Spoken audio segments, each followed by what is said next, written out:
probably what you could say about me is I do have a kind of extreme risk tolerance. My whole career, I've only worked on things that I thought were cool or interesting. I'll optimize for that over everything else. I've gone broke a bunch of times because I worked on things that were like way too soon or way too cool or way too expensive. I'd say that's the biggest thing. And I think it's replicable. Other people could do that. Yeah. Why are you over optimizing on safety? Why are you going to work for a big tech company or Goldman Sachs or whatever? That's optimizing for safety. Where to begin, Pablos? I don't even know where to start, but I will start perhaps with my first glimpse of Pablos, which was circa 2008. I think it was the O'Reilly Emerging Technology Conference. It could have been Google Ignite, but it was a demonstration. And I remember watching you. Let me actually take it to Wired Magazine for a second. So this is what they wrote about this particular event. San Diego, California, your credit card, the lock on your front door, your cell phone's voicemail, your hotel television, and your web browser are all not as secure as you might like to think, as Pablos Holman, a hacker clad in all black, gleefully demonstrated on stage Wednesday like an evil Las Vegas magician. Holman used caller ID spoofing to break into the AT&T voicemail of the organizer of the O'Reilly Emerging Tech Conference being held this week in San Diego. Using the speakerphone, Holman changed the outgoing message of the target, Brady Forrest, while he sat helpless in a back row. Maybe that's why I'm confusing it with Google Ignite, because Brady also did Google Ignite at one point. Don't chuckle too much. The hack works for all many AT&T users, including anyone with an iPhone. Holman continued to show how Schlage, is that how you say that? Schlage locks, the kind that you likely have in your front door of your house, can quickly be opened by banging a filed down key with a small mallet. Likewise, Holman used a snippet of JavaScript to create a link that forced CNNmoney.com to load a modified Onion story saying that iTunes Store would soon be selling Tim O'Reilly's home movies for $1.99 a piece. Then I'm just going to paraphrase here in the interest of time. Called up a volunteer. This one, a young man sporting a headband, also had an RFID-enabled credit card. Holman waved a magic reader over the kid's pocket. Up popped the kid's credit card number and expiration date on the projection screen with a few digits X'd out. Turns out that after months of trying to figure out how to break the encrypted information transferred by the card, Holman just bought a merchant card reader on eBay for $8. Now, the only reason I think I may have been at a different event is because my memory, and maybe I conjured exaggeration for dramatic effect, is that you actually walked along the front line, the front row of the attendees, and then put all of their credit cards up on a screen. It was wild times. Wild times. So I just want to read some notes from a mutual friend of ours to give people a taste of where we're going. I put shorthand here. Password stealing robot, ? Keychain unlocking within a square mile, ? Hardware in a car in Seattle downloading and re-uploading hard drives from unsecure Wi-Fi. Printing food, things that taste like steak, ? Oh, man. So far, that's all. Is that all facts? I mean, there's something factual about all of them, but certainly something must be exaggerated. But yeah, something must be exaggerated. Well, we will find out. Let's begin with a question around this term hacker. All right. What is a hacker to you, and do you consider yourself a hacker? Well, I'm a hacker because my early life was all around reverse engineering a computer. And that was sort of out of necessity because I grew up in Alaska and there was nobody around who'd ever seen a computer, but I got one when I was like 9 years old, one of the first couple thousand Apple IIs ever made. So I had a computer in the cold, in the dark, in the basement in Alaska, and nobody to show me anything about how it worked. So I had to learn by reverse engineering, what we would call reverse engineering. You kind of break things and see what they do and then try to learn from that. And so I learned the hard way. And then the first, couple decades of my career was all about trying to do new things with computers and advanced computers. And I didn't have any formal training. I didn't go to college. Software development was invented long after I got started. So there's a lot I didn't get that most people get. And so a hacker is somebody who I think is attracted to puzzles. They are attracted to computer security because it's a bottomless pit of puzzles. And I am trying at this point to hack everything but computers. and I'm trying to rescue hackers out of the computer security department and get them into, helping go attack bigger problems. How did you end up acquiring a computer in Alaska? So my dad had put some of the first, mainframes in the oil industry in the early 70s, let's say. And so he wasn't really a computer guy, but he had a notion that these things might be interesting. And when Apple needed customers at the beginning of Apple, they went to the oil industry because that was the big, rich industry at the time. My dad said, sure, we'll take one. So I got one of the first Apple IIs. So I'm 9, 10, 11 years old. I had Apple II. I had a skateboard. People were sure that neither of them was a good waste of time, but it was a fair fight. It was just too early. And I was lit up about this thing. Apple II isn't very powerful. And in those days, computers weren't useful. It didn't have hardly any memory. It was super slow.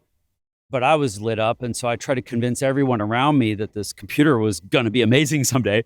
And no one believed me. They'd never seen a computer, but they were sure they weren't cool. And so I was inviting girls over to my basement to show them my computer. And is that what they called it back then? It had it made an impression, just not the one that maybe I was going for. So I'm still doing that. I'm still trying to convince people that these technologies are important. So I'm trying to pull from your book, which I've been devouring. All right. Deep Future, Creating Technology That Matters, about 3/4 of the way through. And I'm going to do something dangerous because I just got off of opioid painkillers for my arm surgery. Try to pull from memory. Way to go. But let's give it a good college try. Do hackers ask some version of not what does this do, but what can I get this to do? Yeah. So the way I described that before in the book is just a simple way of thinking about the mindset of a hacker. Most people, if you get a new gadget like your phone and give it to your mom, she'll ask you, what does this do? Mm-hmm. That's a totally normal question. iPhone, mom says on the box. If you give a new gadget to a hacker, then the question is, what can I make this do? Yeah. And they're starting from a completely different position. They're going to take out the screws, break it into a lot of pieces. You've met Samy. Yeah. He's the poster child for this, He's violating the warranty before he got the shrink wrap off. For entertainment value, people can listen to my conversation with Samy Kamkar to hear about his amazing adventures and his crime and punishment involving MySpace, where he wasn't allowed to touch computers for a while. He's just the most delightful hacker. He's super delightful human. What did he do with Google Maps? Oh, Google Maps is one of my favorite things he did. Early on, Samy was finally allowed to use computers again. And he figured, Google colors the roads for traffic. Sure. Based on where everybody's phone is just reporting to Google when you're stuck in traffic. And so Samy figured out he could just lie to Google. He just sent a bunch of fake data to Google. And he figured out how to structure it so that he could make all the roads he's about to drive on just clear out. Because they look like they're all log jams. They all look like traffic jams. And so Samy could manipulate the traffic. I mean, Google's since fixed this, but I often like to show off Samy on stage. And so I've shown his exploits a bunch of times, and that's one of them. What makes for a good hacker? So I think the hackers have one way or another ended up being the people who start from that position I described. They're the ones who don't take the conventional wisdom of what something is for. Masters of off-label use. Yeah, off-label. And so they're creative in a sense. They are the people who figure out what is possible. You can't invent a new technology by reading the directions. And so that's just never happened. Yeah. Ever. So a hacker, I'm interested in their minds as inventors. I'm interested in their minds as creative people who are going to figure out how to elevate what humans can do. And so a good hacker is somebody who is willing to do that. And I learned a little bit about hackers because I was, like you sort of described, I was doing this bizarre kind of hacker magic show, stealing people's passwords. But some magicians, actual magicians, showed up in my audience one time. And they explained to me, hey, you kind of suck as a magician. And I'm like, yeah, you could probably tell me what I'm doing, what I should do. And what I realized is magicians, getting to know them, are like these people who will spend an obscene amount of time, more than anyone can imagine, focused on the most useless thing. Yeah. And they'll figure it out. They'll figure out something no one else could imagine ever figuring out. And that's part of how their capabilities, their tricks come together, the things they invent. You could say maybe what magicians are inventing is useless. And you could argue that a lot of what hackers are inventing is useless. It's like, why are you spending all of your time trying to figure out how to fuck with Google Maps? They're just going to fix that bug and then it'll be useless. But to Samy, it's no problem at all. Like, that is what he wants to do with his time. And so I think a big part of it too is this, you could say as a class, maybe hackers have ADHD, but they can focus on what they're interested in. And when they get interested in a puzzle, they'll just go deep. And so you have to do that as well to get somewhere that no one's gotten before. And this is actually the reason I think I'm here is because I want you to know that you are the hacker. Mm-hmm. You're like a very important hacker. And you don't think of yourself that way. But the reason is you are the one who showed people that what hackers are doing can be taken places that are not computers. And you did that with all the things in your books. You know, that's what the tango thing is and the wrestling thing is and all those examples, swimming and all the things that you showed in your books. Mm-hmm. That's the exact same thing hackers are doing. And you're showing them that it can go somewhere else. And that means a lot to me because I'm trying to get hackers to see that they could go somewhere else besides computers. Right. Outside of software. Yeah. Well, thank you for saying that. Yeah. That's a huge compliment coming from you. And it's also a very smooth segue because you mentioned two things that were of questionable value when you were a kid, computers and skateboards. Yeah. Rodney Mullen. Could you describe for people who Rodney Mullen is? Oh, man. So Rodney Mullen, I don't have to describe for anyone who ever touched a skateboard because Rodney is the godfather of street skating. He's the guy who invented every single thing you've ever seen a kid do on a skateboard. He's the first one to ollie a skateboard, which is the fundamental basis of all street skating. I'm a shitty skateboarder, but Rodney is one of my favorite people on earth. He's such a delightful human. And we spend all night hanging out together talking about everything but skateboarding. But I've used him as an example of an inventor, again, because I'm trying to show people that an inventor is a valuable and important thing. Hackers are one source of inventor, but skateboarder is inventor. There's a difference between Rodney and every other skateboarder. And that difference is that Rodney will imagine something in his mind that's never been done before, may be impossible. He can spend months every night trying to make it happen on a skateboard and then finally get it. Did he grow up in Santa Monica? No, he grew up in rural Florida. So we have this kind of odd parallel childhood. I mean, Rodney is way more important than me, but Rodney's childhood was in rural Florida, no neighbors, like a farm. And he had a little patch of cement in the driveway. His entire skateboarding life started there. No one around him could skateboard. Yeah. He didn't have any influences. He just had his brain and the skateboard. Yeah. So he invented what was possible. And so I think that is so important. So it's kind of analogous to my Apple II and Alaska thing. But what's so cool about it is that once Rodney does a new trick, puts it on YouTube, 2 weeks later, kids in Kazakhstan are doing it better than him. Yeah. And so it's a very important contrast, I think, to show people the difference between what an inventor does the first time. The 0 to 1, that first time is incredibly hard. It takes lifetimes. It takes careers. It takes everything you've got to do something the first time that humans have never seen before. Every time after that, the second time to the nth time, that's craft. That is not invention. That's not art. That's craft. You need a skill to do it. Rodney needed to be able to skate to invent, but I want people to understand how important inventors are. And we throw them under the bus. Like you don't know anybody, probably besides me, whose business card says inventor. It's not a legitimate career choice. I only know one person, a guy named Stephen Key, who is just prolific in the toy world. But okay, cool. He's he's literally the only one. But how many music artists could you name? Yeah. Or painters. 100. Or actors. I mean, and it's just the contrast is extreme. It's our most important creative class, inventor, and they don't count. Yeah. And I think we got to fix that. I want to dive into some of the personal, because some of the magic tricks, so to speak, I want to try to unpack a bit. Sure. And it might be pearls before swine because I'm not technical. It's okay. Do not know how to program. No. But I am curious, for instance, this robot, I don't remember its name. Oh, the Hackerbot. The Hackerbot, sure, with a printer attached, right? Yeah. Okay, what did this do? No, it had a screen, not a printer. It had a screen, yeah. Okay. How did that work? Okay.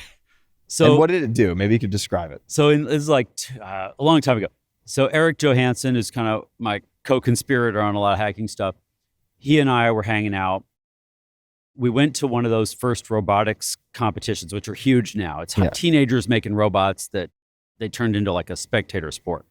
And we realized like, oh, these kids are making robots. If they can do it, we should be able to do it because we're, super geniuses with a machine shop. I had the Blue Origin machine shop. So I figured we could build a robot. Eric is amazing. You come up with an idea, he'll smoke cigarettes and stay up all night and get it done while I go to sleep. And so Eric, great friend to have. Yeah, great friend to have. So Eric starts, trying to get PWM controls and all this stuff to build a robot. I bought the wheels. I'm real because I'm good at buying wheels. We started building this thing, kind of assembling it as it goes. And these are robots for a competition? No, we just were making a robot for no good reason. I got it. And eventually we figured out it should have a reason. So we're like, well, what should our robot do? Neither of us drink beer, so it didn't need to fetch beer. We're like, well, we could make it do some hacking since that's what we're normally doing. So it became the Hackerbot, and everything the robot can do, a nerd with a Linux t-shirt and a laptop can do. Yeah. So we made the robot so it would drive around and it would find people. It would kind of like triangulate Wi-Fi users. At a conference. Anywhere. Or anywhere. Yeah. It'd drive up to them and then show them their passwords on the screen. Because, we had all the tools for cracking This is a Wi-Fi password? Yeah, we're cracking Wi-Fi at the time. One of our buddies had made a tool called AirSnort to crack Wi-Fi, and we were cracking Wi-Fi and stealing passwords for fun. But the cool thing about the Hackerbot was it was just this insanely mediagenic kind of thing where everybody thought it was cute. It's a nefarious robot stealing your passwords, but people thought it was cute. So we realized we could, in those days, we were just trying to raise the alarm about how insecure everything was, and nobody gave a shit about it. No one wanted to hear from hackers. But the Hackerbot got on television and that kind of thing. And so we learned something from that, how to contextualize the lesson. I made a lot of friends stealing passwords too. Yeah, they're like, wow. Yeah. Got to keep your prospective enemies as close as possible. I came unarmed. Honestly, I'm not going to lie. When I saw that demo, whichever conference it was, I was like, I don't know how close I should get to this guy, because if he decides that I'm a pain in the ass, I really am defenseless. I feel like I would just be bringing a butter knife to a gunfight. And so I was simultaneously incredibly curious, but I was very, very nervous. Fair enough. You're not the only one. Is it fair to say, and I tend to tilt a little dystopian, so I'll just disclose that in advance, that if you are a legitimate target who is non-technical of a very competent hacker, that your goose is cooked? I'm sure there are basic digital hygiene things that you can do. You've heard them all. What are your thoughts? Because I've talked to people, for instance, in the intelligence community, and they're like, oh yeah, if you're the target of a state actor and like the entire machine behind it, they're going to get your stuff. That's true. Yeah. The problem is it is a moving target. So there's this kind of war of escalation between attackers and defenders. And a lot of what people are familiar with is it's just kids in Romania screwing around, trying to attack against every IP address on the internet and see what falls in their lap. That's kind of, stealing credit cards and Bitcoin wallets and stuff. So that you could kind of say doesn't really count. It sucks, but all the recommendations you've heard of, use a password manager and stuff, will help you with that. But if you are the target of a sophisticated, mostly nation state actor, it would just be an extreme lifestyle change to insulate yourself against that. And there's a very sophisticated game of finding new exploits, selling them mostly to governments, and then they sit on them. They don't use them because every time you use a new exploit, like say I've got a way of hacking an iPhone, that is so valuable, I'm going to save it for a really, really, really good use, right? Yep. The day I use it, I risk someone figuring out that it exists. So I want it to be what's called 0 day. Yeah. Yeah. So you don't use those lightly. So most people don't have anything to worry about because governments don't give a shit about you. Right. And so I think you're fine. If they start to, then you're going to have a problem. What does the marketplace look like for 0 day exploits, right? Because I've heard of, say, Israeli developers, formerly of intelligence, developing these exploits, these 0-click exploits, if I'm using the term correctly, and then they sell it for like $1 million a pop or $2 million a pop for specific targets or something like that. But how does that transaction actually take place? I don't play this game anymore, but friends do. Say I were to discover a way to make a 0-click exploit for iPhone. That's probably the most valuable thing in the world right now. Which means you don't have to click on anything. Right. It means I send you a text message or something and I'm in and I control your phone. Yep. That is very hard to do. Apple's trying to keep that from happening. But if I have that, then I sell it to a broker. So there are certain hackers whose job is to vet these things. Those are the brokers. Yeah, the brokers. Do you find those people on the dark web, or is it like a no, referral you could find of them. a referral? Actually, some of them, I think these days they'll hang out a shingle. I'm not going to name any here. Yeah. But, no. But the point is, hackers who are finding exploits know who they are. Yeah. And so then you sell it to a broker, and those guys have relationships with the shady folks at governments around the world. And that's the only people they'll sell to, because otherwise they risk getting prosecuted in different jurisdictions. Yep. You can get away with selling to a 3-letter agency in the US, but you can't get away with selling it to even a corporation in the US, because to use an exploit like that for corporate espionage, you're getting into very risky turf. American hackers don't want to play that game because they can make more money doing legit stuff. If you're a Romanian hacker, there's no 6-figure job for you. So you might play with seeing how I can use that to get Bitcoin wallets or something. Love Romania, by the way. I do too. Yeah. Love it. Amazing. I was just there a few months ago. Amazing hacker. But I'll show up if you have the chance, folks. Also, little known fact, lots of bears in Romania. I find that to be an appealing draw, but they're bears that's just me. In any case, are there pockets of incredible hacker density, geographically speaking, for whatever reason? Like you see this with all sorts of things, where there's a particular tennis school in Russia that produces just an absurd percentage of top tennis players for a decade or two. Yeah. Or there's a million examples from a million disciplines. Does that exist for hacking? Is it like, oh, this particular city in China, oh, this particular place in Uzbekistan, or wherever? Well, there's two things that cause that. So one is a center of gravity of technical excellence. And so you could say places like Hungary put out amazing mathematicians, which translates to pretty good understanding of computers. Some of those Eastern European places had that or still do. And so there's a center of gravity there. Germany had these extraordinary hackers that would blow our minds. We would go over there and just wonder why we were. You say had, past tense. I don't know now because again, I'm sort of hacking other things, but we used to go to the Chaos Computer Congress in Germany, which is like the big hacker convention. And, we could blow their minds a little, but they could blow our minds a lot. So that was cool. But what happened is in the early 2000s, Microsoft started to get serious about computer security. And they started to import hackers to Seattle from everywhere. I was in Seattle at the time, again, graduating out of hacking and computer stuff into other things, but all my friends were hackers. And what was great is we had this critical mass of hackers from all over the world, including Germany and all these places, that Microsoft imported. So that was a center of gravity for a while. Must have been fun grabbing dinner or drinks with that crew after work. Yeah, that's what we were doing. It was funny because it was in the same era Dodgeball came out, which is like this pre-iPhone location. Oh, I think you're talking about the movie with Ben Stiller. Not the movie. This is an app before Foursquare. It's like the predecessor to Foursquare.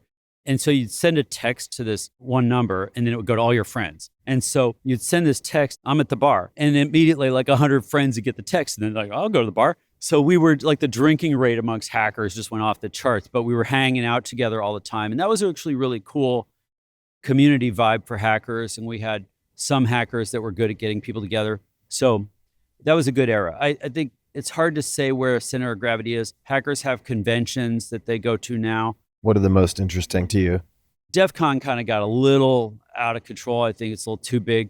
And then we did ShmooCon for 20 years. This is the last year, though, so that one's over. But you could still go to Germany for CCC. That would probably be the best thing to do. In the U.S., leave my phone at my hotel room. Yeah, TourCon. Don't take any computers to these things. Go naked and you'll be fine.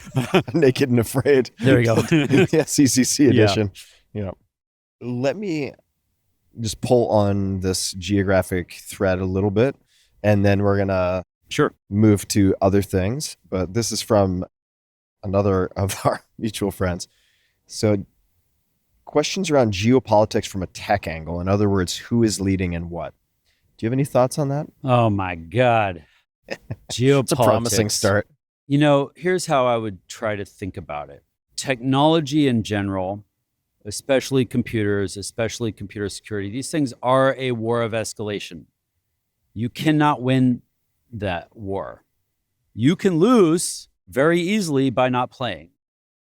And so, for better or worse, I think it's important to think about these things this way. You can kind of see it if you're going to say geopolitically on technology in general.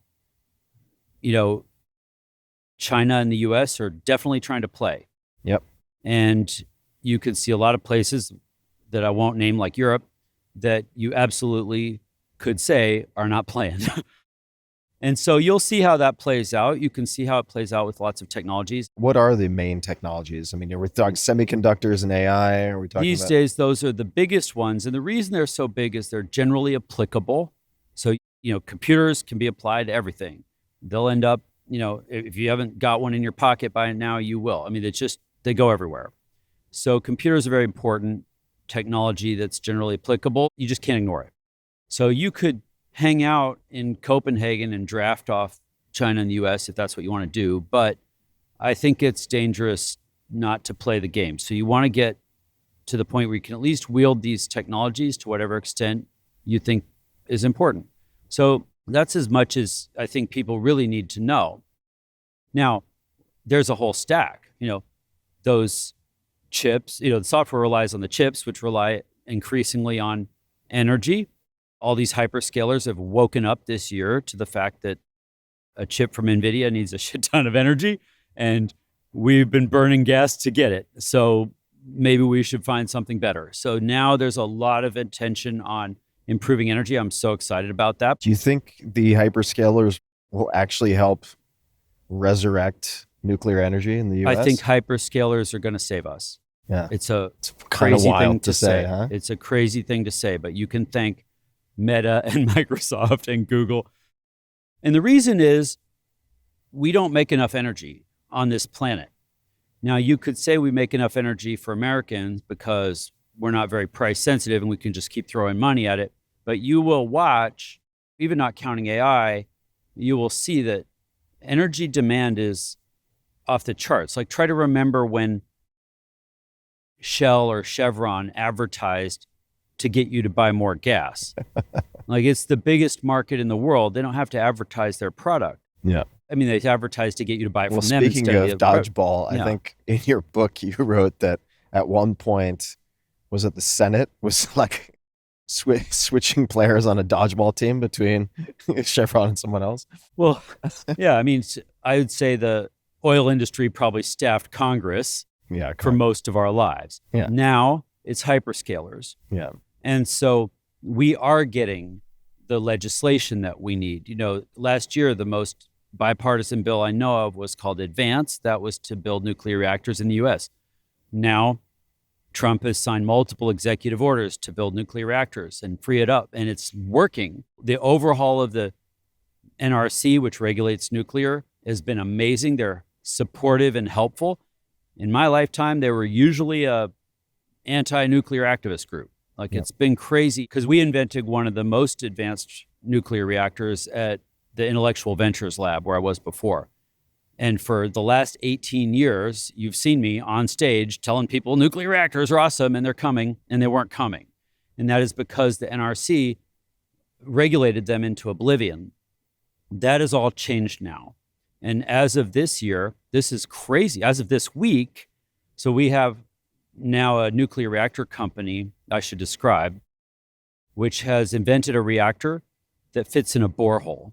They bury it a mile deep. So this reactor is unquestionably it's like the size safe. of a small car or something It's like that? the size of a Toyota, not more complicated than a Toyota. And the thing can be made in a factory like a Toyota, but it's buried under 10 billion tons of rock.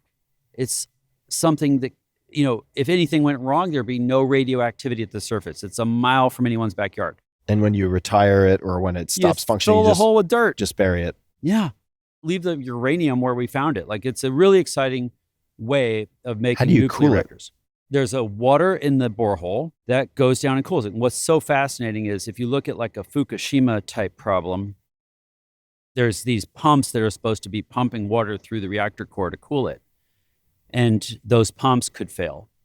Well, the water pressure in the borehole from gravity creates enough pressure to cool the reactor. Gravity's been pretty reliable so far. So then that makes steam that goes back up and you run a turbine in a generator like everyone else. So the reason I'm describing this is that company was on a track to get the reactor approved in a couple years, build a test core at a national lab over a couple years, then build a commercial reactor in like 2029.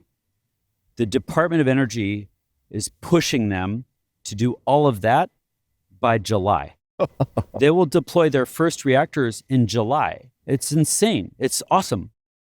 And then we'll make thousands in a gigafactory. Do you think the U.S. is kind of a day late and a dollar short in terms of waking up to the reality? Because my understanding, and I'm not going to get the number right, but looking at China, they have how many? I think they have about 130 reactor projects, and they tend to get them done on time, on budget. There's different technologies. They're trying them all. It takes them about 3 years to build a reactor, and those are big ones. They're smoking it. It's amazing. And is that legacy? Well, maybe it's cleaned up, but mostly legacy technology in terms of so there are reactors? Different kinds of reactor technologies, and I won't weigh in on that because I think we need 1,000 silver bullets, and I kind of want them all to succeed. Obviously, I invest in the ones I think are the best. But the future of reactors involves a bunch of advanced reactor technologies. So like the TerraPower reactor that we invented at the Intellectual Ventures Lab, which we can't build because it's new technology, not because there's any other reason. And that's a regulatory hurdle? It's a regulatory, but just because the U.S. has never figured out how to approve any advanced reactor technology. Once they do, we could build something like that. That reactor is powered by nuclear waste. It literally recycles nuclear waste inside the reactor. So that's where we want to go. That might take a while. So the deep fission reactor that I described that goes in the borehole, no new technology, just a simple design, and you get the containment for the price of a hole. And we have a whole industry that's real good at holes. If you were, not saying you would agree to this, but if you were brought in by people you trust to advise the current administration on what the U.S. needs to do to remain globally, strategically advantaged, right? Or at least not lose. What are some of those pieces of advice that you would give? Wow. Well, I'd say the number one thing is going to be energy. In energy, the number one thing is fission reactors. Love fusion. Hope we get it someday. Don't hold your breath. We have other technologies that I think could happen sooner than fusion that we could talk about, like space solar. But I would say aggressively deploy nuclear reactors, make that as easy as possible. Take on the biggest problem remaining is the litigious nature of the U.S. So you start a nuclear reactor project, you get 1,000 lawsuits.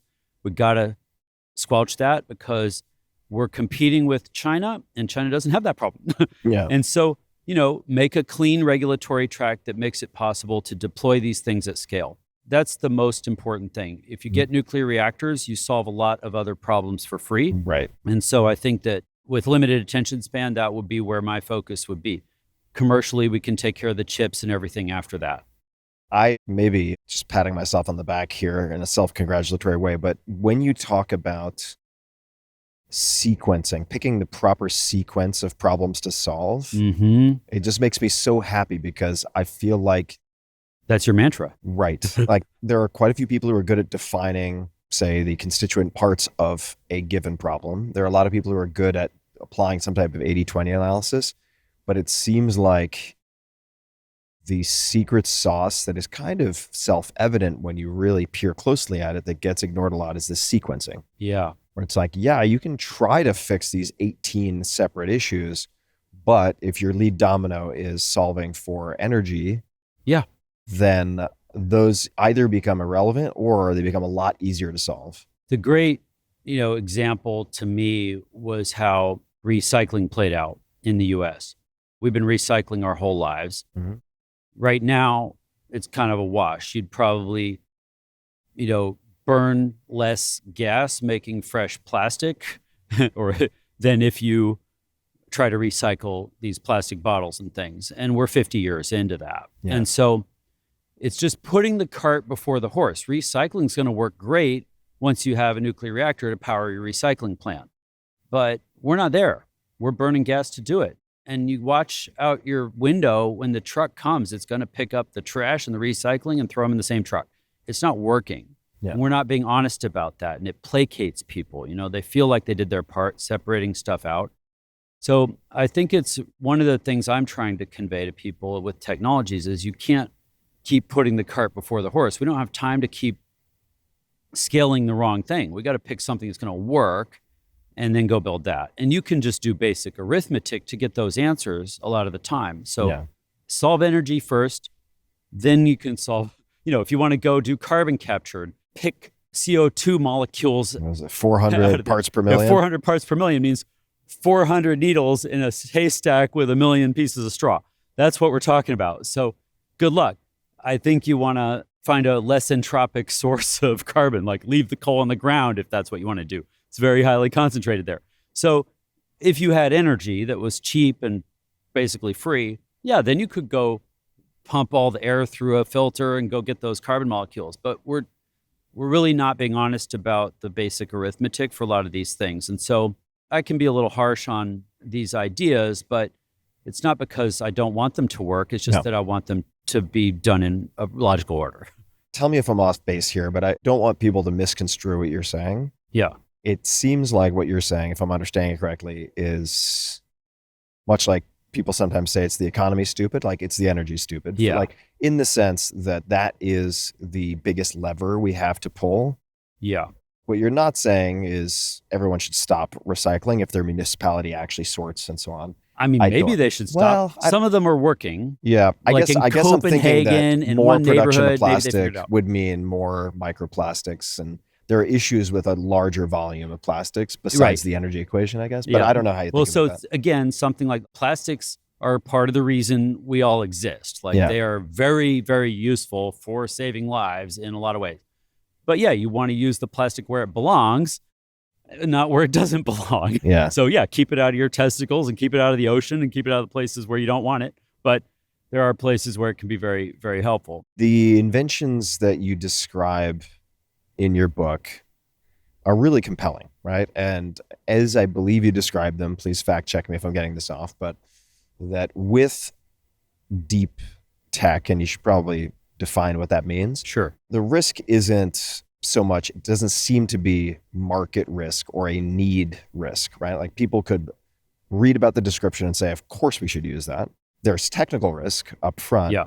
But I'm wondering how you think about and assess as an investor regulatory risk and all of the red tape and bramble bushes that entail getting something like that to launch or adoption. Okay, so because you have built or indirectly funded people who have built much better mousetraps, right? Like quite a lot, sure, and been involved with Nathan Myhrvold's lab and building technology for, say, reducing the likelihood or severity of hurricanes. Simple tech, which we could get into, and it's like, why the hell isn't it being used? So there's a few things there. I usually get involved when I see a technology that I think is 10 times better than state of the art. Yeah. If you go to like Hewlett Packard, there's somebody there who's an engineer that's super smart, figuring out how to make inkjet printers like 1% better, which is awesome. But I want the guy who's figuring out how to make whatever comes after inkjet. Yeah. So 2 times better, there's probably not enough margin there to ensure that you can go the distance. But 10 times better, that's a real window. It's 10 times cheaper, 10 times faster, 10 times more efficient, 10 times on any metric could be a good window. So that's kind of where I see deep tech breakthroughs as becoming sort of contenders. And then we try to invest in them and help get them out of the lab or out of the garage and into a startup. So that's what I'm looking for in the world. Now, that's a much different thing than what, we're both very familiar with startups and venture capital and probably audiences too. The last couple decades of Silicon Valley, let's say, have evolved a very impressive machinery for funding iPhone apps to have weed delivered to your dorm room by a drone. Yeah. They're not going to take on nuclear reactors. You can't take a nuclear reactor and, go knocking on doors in Silicon Valley and expect to get a response. Maybe this week it's getting better. But the point is, we've been funding these SaaS holes for decades instead of actual technologies. Mm-hmm. And that's okay. That's cool to make software, and it's a good practice run. If you're an entrepreneur and you made an app, cool. Practice. Now take on a new technology that's a 10x multiplier in some 100-year-old industry where nobody in Silicon Valley has touched it. Mm-hmm. To me, that's where the action is. And I think I can prove that. Does it need to involve hardware? It doesn't need to. We have a small percentage of things we back that are exclusively software, but by and large, they don't need our help. They probably don't need your help because those are easier things that other people are going to do anyway. Yeah. I do things like, say, new algorithms in AI, but I wouldn't do applied AI, things like that. So things that move the needle on what's possible. New chip architectures I do. But anyway, the point is, let's get back to hardware in a minute. Yep. When you're investing, you're looking at risk, as you described. So all of Silicon Valley, you could say, is fixated on market risk. Mm-hmm. So we have milestones like MVP, product market fit, those kinds of things, because that's a way to reduce market risk. Yep. Technical risk, you never heard of it. If I can draw an iPhone app on a napkin. Except in my biotech investing. Okay, that's different. Yeah. We'll leave Boston out of this. Yeah. But for software investment, there's really not technical risk that much these days. Sure. If you can draw it on Canva, then we can make it. Okay, so what I'm doing is the opposite. I take a lot of technical risk. Can we build this nuclear reactor? Can we put solar panels in space? Can we do whatever? But the day that I get through that, the day we get through that, the day the first reactor goes in the ground and lights up, there's no more technical risk. It works, you can see it. And there was never any market risk because I just have vast industrial markets, trillion-dollar markets. And that's very important to understand. Our companies on average will graduate from venture earlier. We're not selling equity to make more nuclear reactors. There's project financing and debt for that. So I think investors are missing what's possible in deep tech. Basically no market risk once we get through the technical risk. And so the size of the markets, if you're one of these SaaS investors and you see a TAM of $10 billion, let's say, for a Zoom or a Slack or something, that sounds good. If you add up all the software companies in the world, including Microsoft and Meta and everybody combined, their combined revenue is about $2 trillion a year. Yeah. The global GDP is over $100 trillion a year. Mm-hmm. So Silicon Valley is doing 2% of what humans rely on. That other 98% is my TAM. Is top line revenue and GDP a fair comparison? You could nitpick over the details. It's actually, if it's unfair, it's unfair in my advantage. Okay. It's unfair to my advantage. So I'm trying to be generous here. And so just rough numbers, we can nitpick later. Fact check me, guys. 98%. If you fact check me, I'm going to win. Okay. 98% of what's left that's energy, but it's shipping. Shipping is a $2 trillion industry, as big as software. We could talk about that. Durable goods. And by shipping, you mean mostly ocean-based? Right. Durable goods, all your sinks and bicycles and light fixtures and chairs, that's $4 trillion a year. Automotive is another 4, 5, 6 trillion. We're just talking about massive industries, bigger than the entire tech industry, and we've completely ignored them in Silicon Valley. That's what deep tech is. That's what we're going after. What about the regulatory implementation piece? Because, for instance, I was reading the book and I'm fascinated by containers and how the standardizing of containers revolutionized, activity on the planet. Yeah. And learning through your book about the different types of fuel and just the congestion at ports caused by extraordinarily large sea-borne container ships, cargo ships, which is a necessity to reduce drag because they're optimizing for fuel. Right. And the alternative that you propose seems like a no-brainer, right? But then I'm like, well, wait a second. Is it like the Greek and Chinese cartels, so to speak, like the sort of... so you've named two more kinds of risk. Yeah. I mean, what are we talking about? Right. So just to make it clear for the audience, we have a team that's developing cargo ships that are autonomous. So I don't think it's that hard. You duct tape a Tesla to the front and it can drive across an ocean. Probably anybody listening would believe that's possible. There's nothing to hit out there. One documented pedestrian ever. Are we talking about JC? Is that a... Yeah. Other than that, it's probably going to work. I don't think it's not very questionable at this point. The other important advancement is it's sailing. Mm-hmm. It doesn't need a crew, but it doesn't need fuel. Mm-hmm. Those $2 trillion spent in the shipping industry every year are spent. 5 out of 6 of those dollars is burned. You said sailing. What if there's no wind? If there's no wind, we have electric backup to get out of the dead zone. I see. But we're actually really good at weather prediction because even cargo ships now need to avoid storms. And so the weather prediction has improved so much. We're really good at that. But yeah, your worst case scenario is you got a ship full of bananas and they're stuck in a dead zone. So we have electric backup to get out of the dead zone. And then they sail themselves. Why aren't these things everywhere? Exactly. So they're not everywhere because we've all learned about disruption. You've seen what happened. Any taxi company in the world could have made an iPhone app. None of them did. Instead, they ended up suing Uber everywhere they launched. Any shipping company in the world could make this ship. None of them will. Yeah. So that's what we have to do. That's what the tech industry needs to do. That's why deep tech matters. That's why I want your fans who are listening, once they graduate from software, come help us build this ship. You don't need to be a physicist. I got physicists. What I need is entrepreneurs who want to build these industries. And when you look at what happened with Uber, that playbook is incredible. What happens the day my first ship sails? Do we sell this to Maersk? That would be like Uber selling to Yellow Cab. No. Yeah. We build the next Maersk. Yeah. That's the opportunity. Would you have rather built Uber or Maersk? Right. I mean, Maersk just might take it into hospice, right? I mean, risk of assassination is high. I grant that. Maybe higher than even in taxis because there are a few big cabals globally that run the shipping industry. You might need to partner with one of them. But that's a tomorrow problem. The truth is we can do this. Pablos, one day I'm going to ask you for a favor. I might need one myself. So after this airs. So the point is you could identify, risk of assassination as a fourth kind of risk. But look, we have to build these things.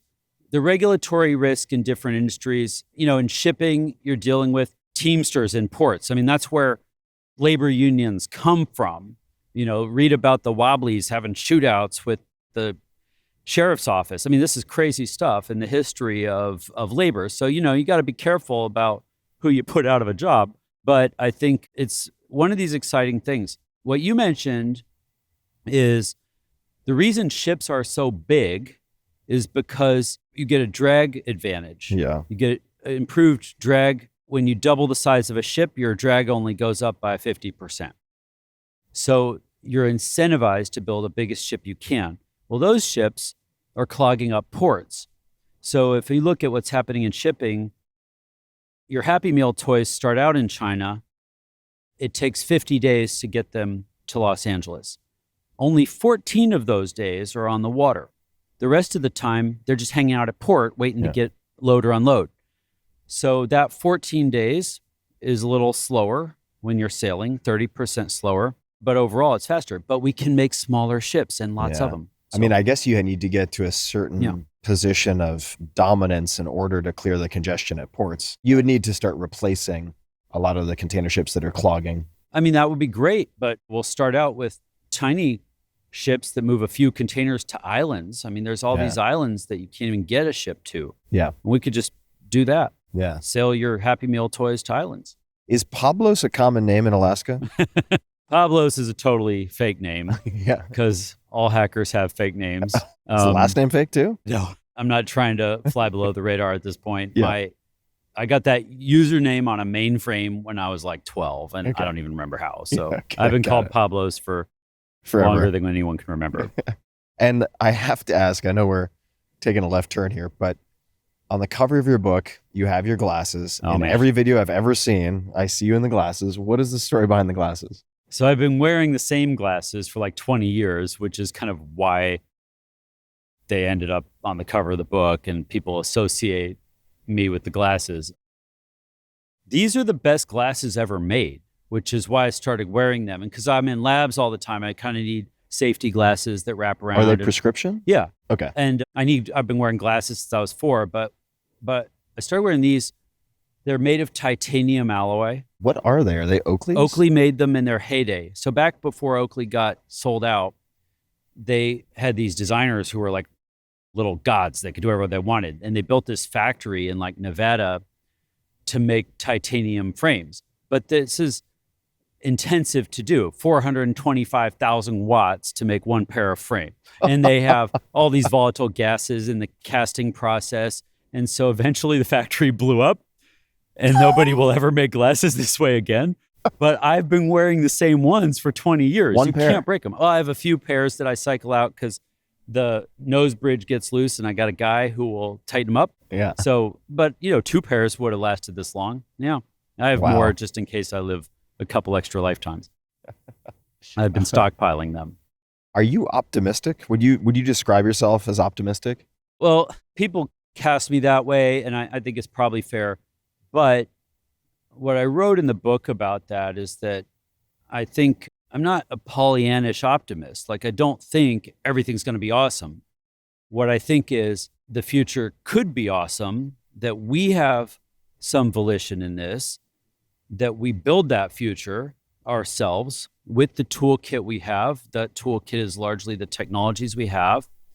And so I think it's up to us to try. It's up to us to decide where we want to go, what we want to aim for, what future we want to build, and do that. So I call it possible-ist. So I think a future that's awesome is absolutely possible. A shitty future is also possible, but the balance is up to us. Mm-hmm. And so that's how I would describe that.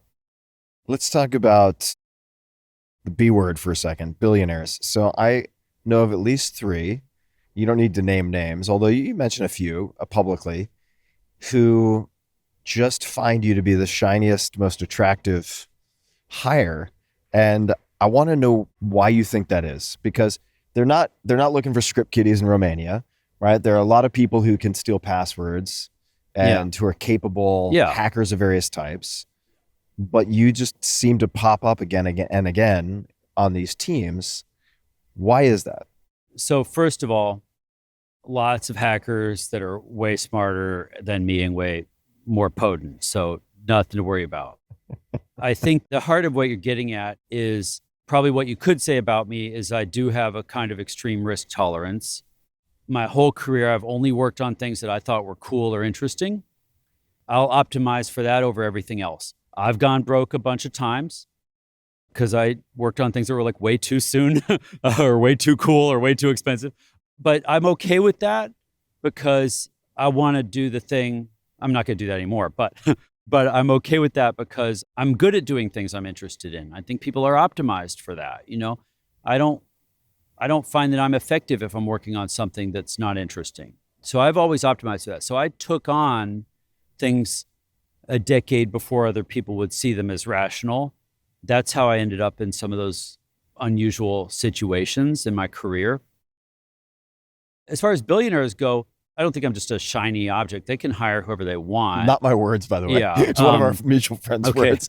Yeah. Shiny meaning attractive, by the way. Yeah, not just not a crow collecting buttons or something. I'm just saying. Yeah, I mean, some of these are very just circumstances that I ended up being open to when most people wouldn't. I'd say that's the biggest thing. And I think it's replicable. Other people could do that. Think about your worst case scenario.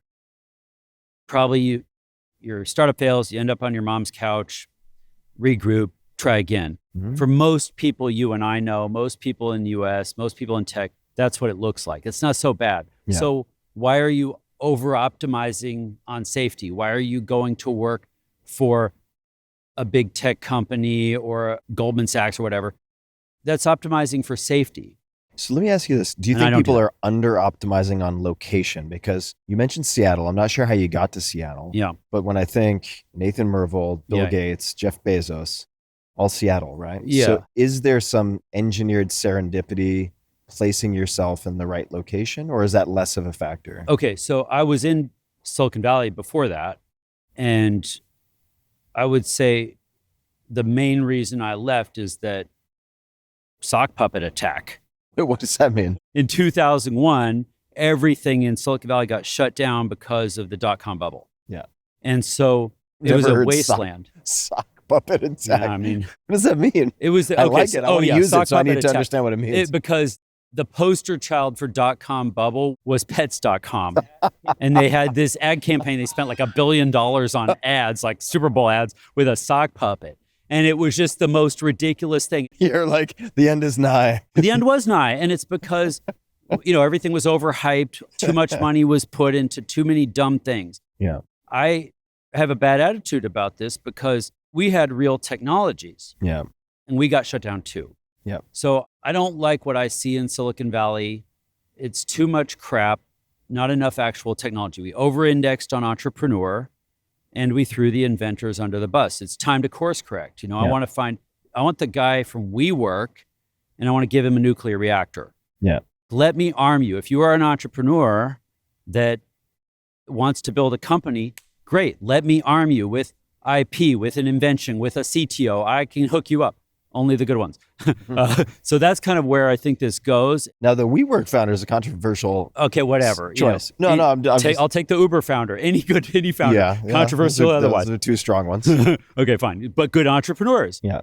No tech. So let's arm those guys with some actual technology. That's what I think. But that's not your question. The point is, in 2001, everything got shut down.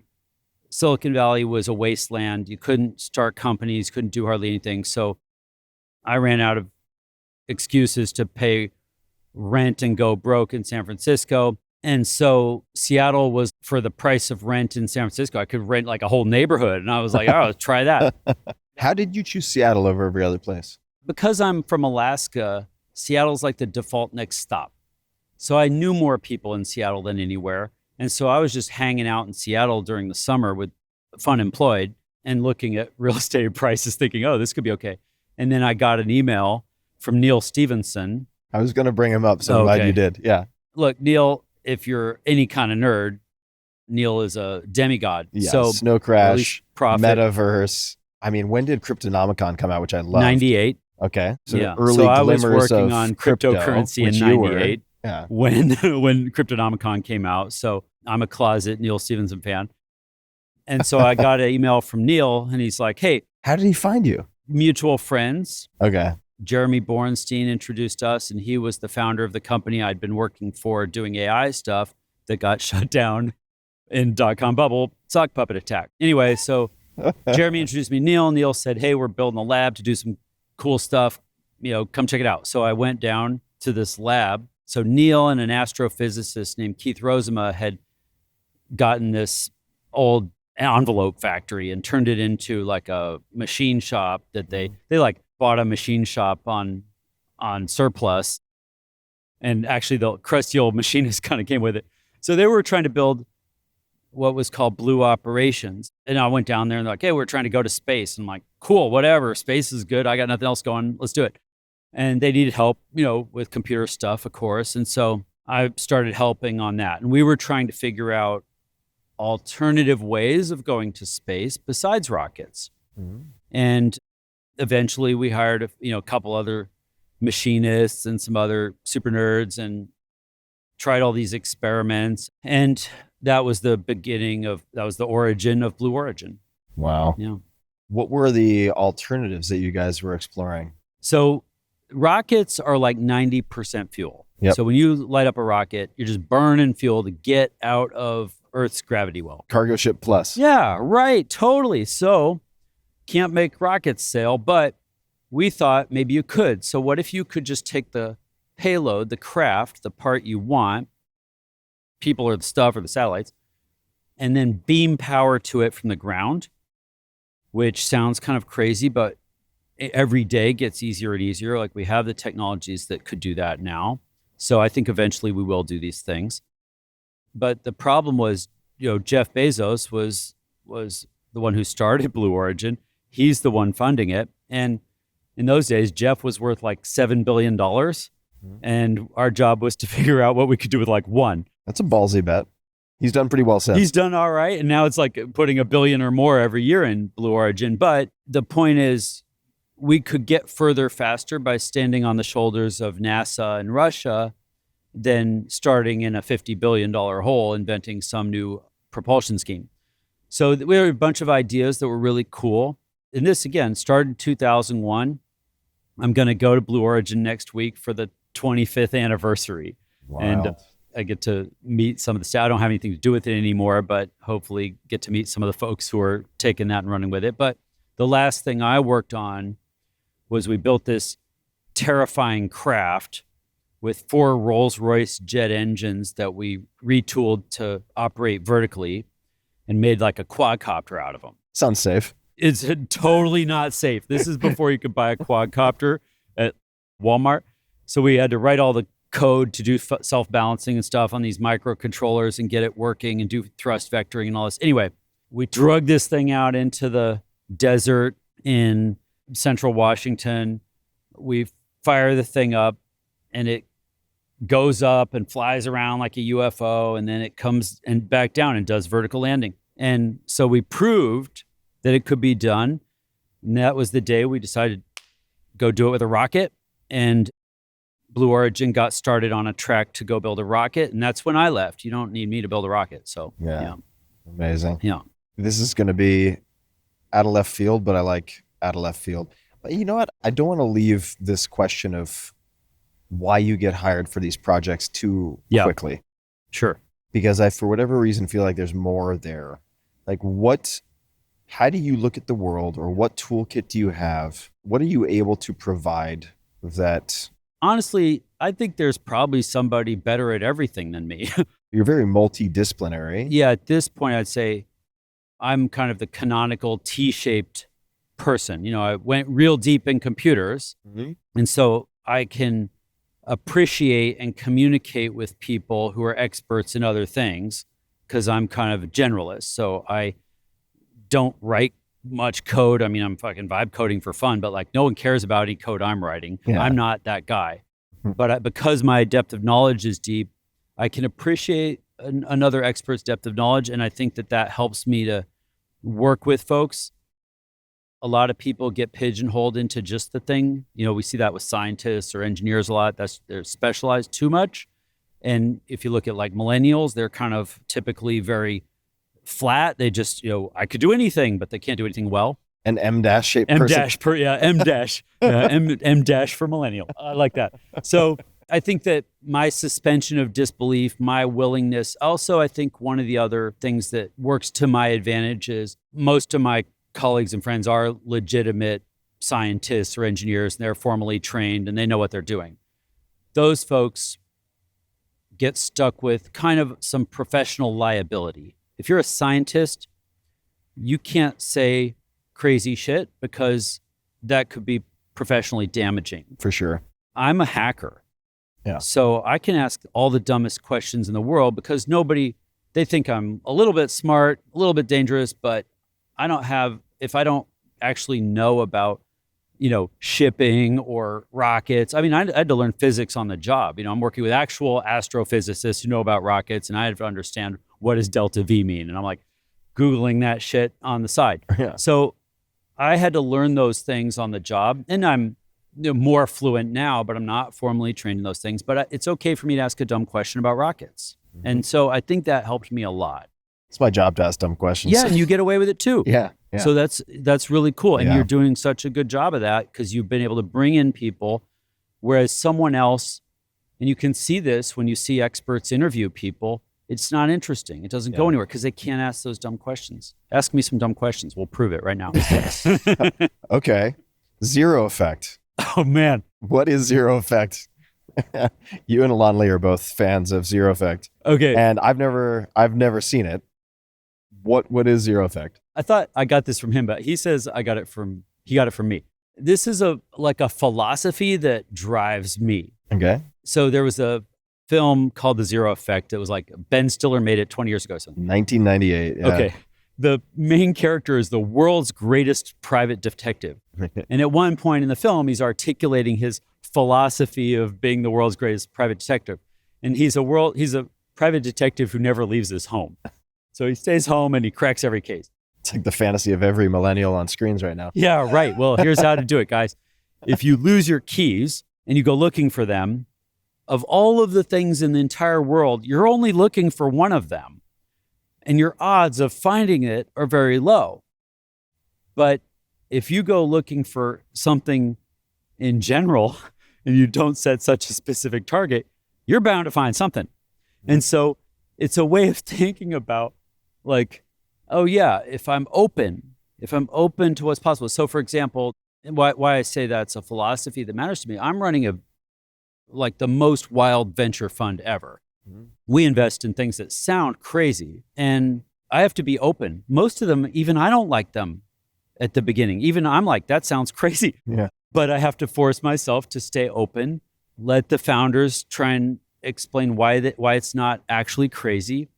And, by the time we invest, I'm convinced and I understand enough that it's like, okay, it sounds crazy, but isn't, by now I'm in the business of things that sound like complete bullshit, but aren't, right? I have to be right enough times that they're not, but I got to be open. So I think the zero effect is how I think about staying open to finding anything. So people come at me with perpetual motion devices every day now.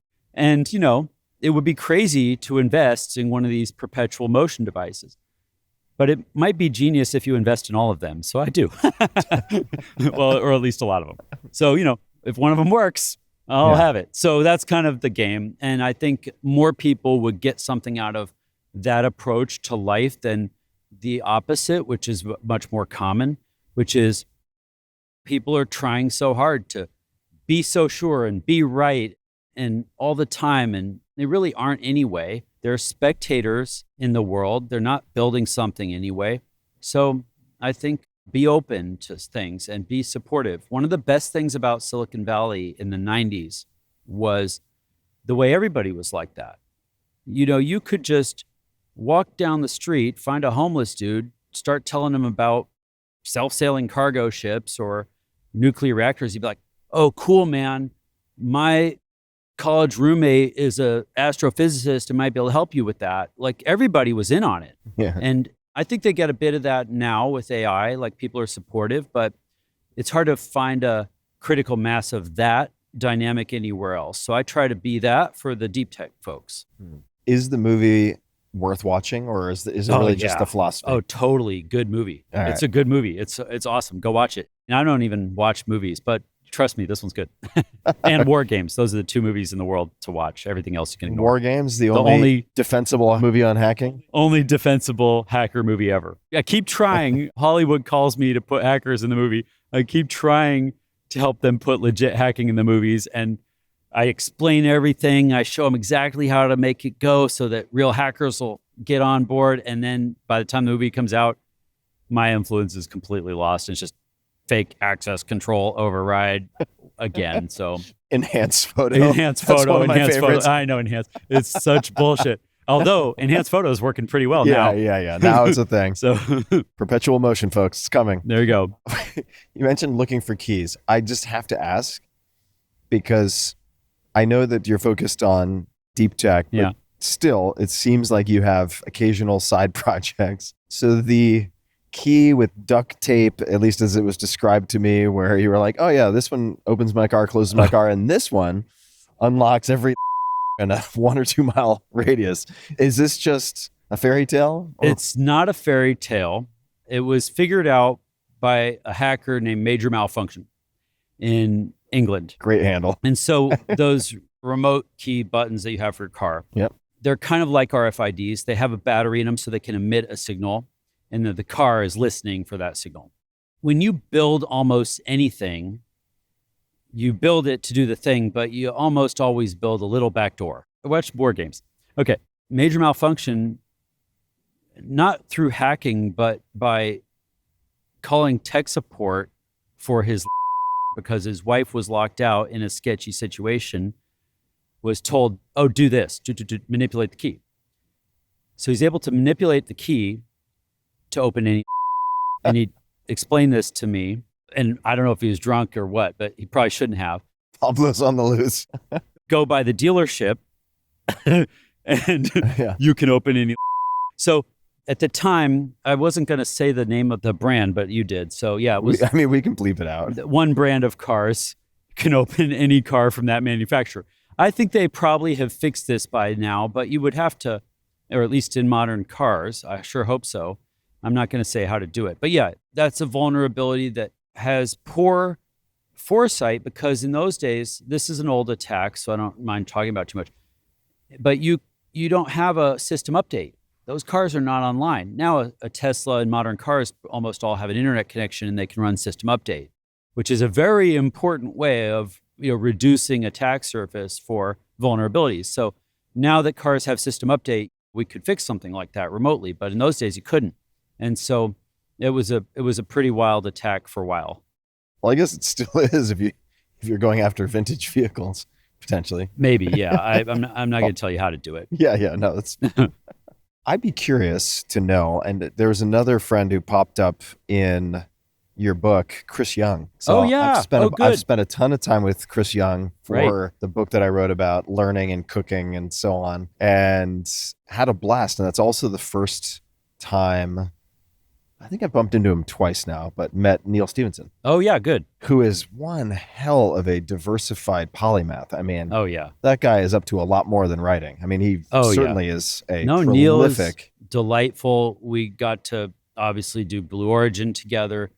He helped us start the Intellectual Ventures Lab. He and I started a sword fighting school one time. He's really into like Victorian era exercises, right? Yeah, right. No, you got all the club bells, and for a while was training with a Sherlock Holmes-esque cane. I forgot what's that called? Bartitsu. Oh man, it's great. I mean, I really love Neal. He's delightful, but he would spend about half his day writing in the morning, and then the afternoon working on some, crazy project. And I got to work on a lot of those with him. What are some of the characteristics or mental frameworks, anything at all, that distinguish some of these people who have employed you? So for instance, and I think you might have written about this, certainly I've thought about it a lot, but the advantage that, for instance, Jeff Bezos was able to create even before he created his empire with longer time horizons than anyone else. Yeah. Just changing the time frame. Yeah. Thinking and planning. Yeah. What else have you gleaned from some of these folks? I think it's a very important one because, like you said, sort of flippantly mentioned billionaires, and people get pissed off about these folks as soon as they're rich, just because they're rich or successful.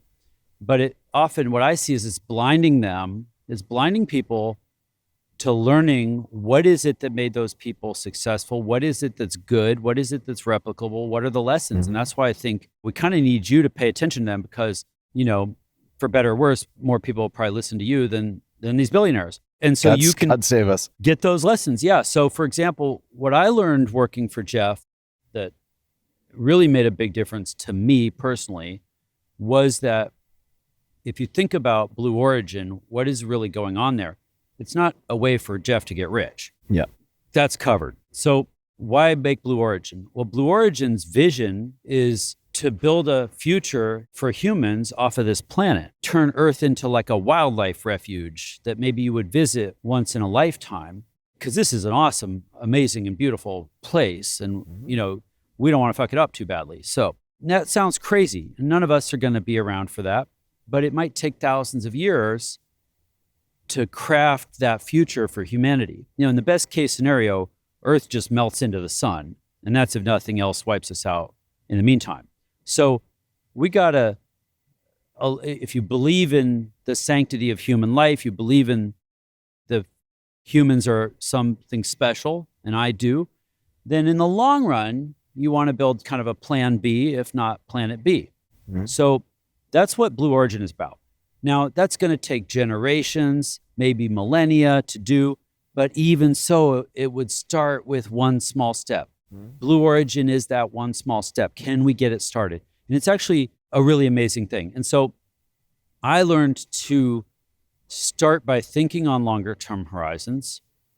And that's not super, like a 1,000-year project to build space colonies, obviously not very relevant to me. I run a 10-year venture fund like everybody else who's an investor. So what does that mean for me? Well, it gives me a way to think about new technologies. If I look at this nuclear reactor that goes in a borehole, as an example, or this cargo ship, and I say, all right, 100 years from now, are we going to be burning nasty bunker oil to move those Happy Meal toys around, or would we make these self-sailing cargo ships? It's like such an easy thing to answer. Anybody could do it. You don't need to be smart. You don't need to know anything about tech to answer that question. As soon as you extend the horizon. You extend the horizon. In 100 years, anything could happen. In 100 years, the regulatory environment could change. Maersk could be out of business. All the cabals could be out of business, whatever. All the things, any objection you have probably could be solved in 100 years.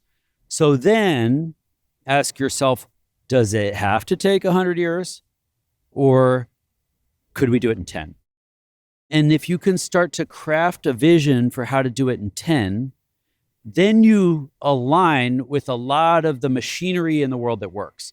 Venture funds are all 10-year funds. I can't invest in things that take 20, but I can invest in things that take 10. So all the money is in 10-year funds.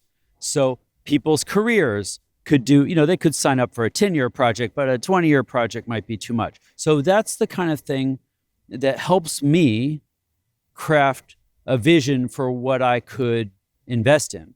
Like, okay, ships, yeah, we could do that in 10 years. The nuclear reactor, totally we can do it in 10 years. We're going to do it by July.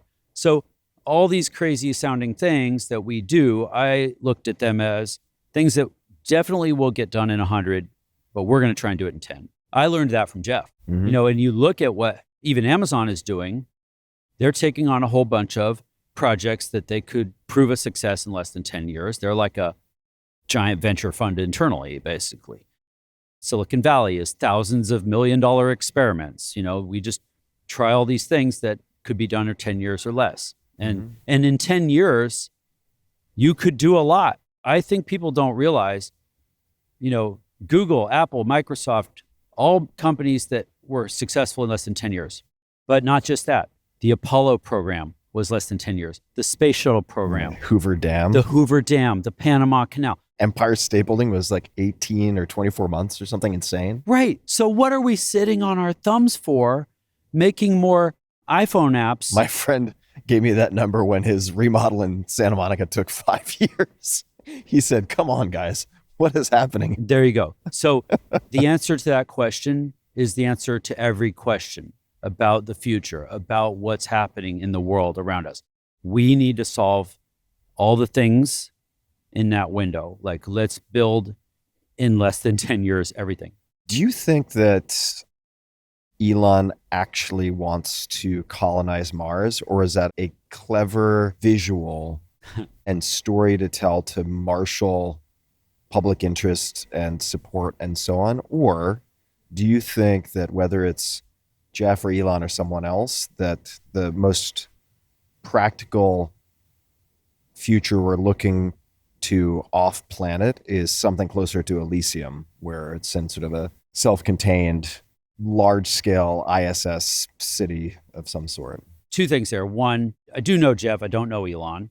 So I know as much as you. I've seen publicly what he's done. I don't know if it's just because of Blue Origin, but I'm a little more on the space colony side of things than on the Mars thing. You only get one Mars anyway. And so it doesn't seem like that good of a destination. Yeah, I remember somebody said to me, they're like, if you think you want to live on Mars, go spend a month in the winter in Antarctica. Yeah, which I have done for my entire childhood. Yeah. So, Mars doesn't exactly appeal to me. I've had enough of that. I want to be in a city with people. But I think it goes back to the thing that matters to me is what I said before. People are blinded.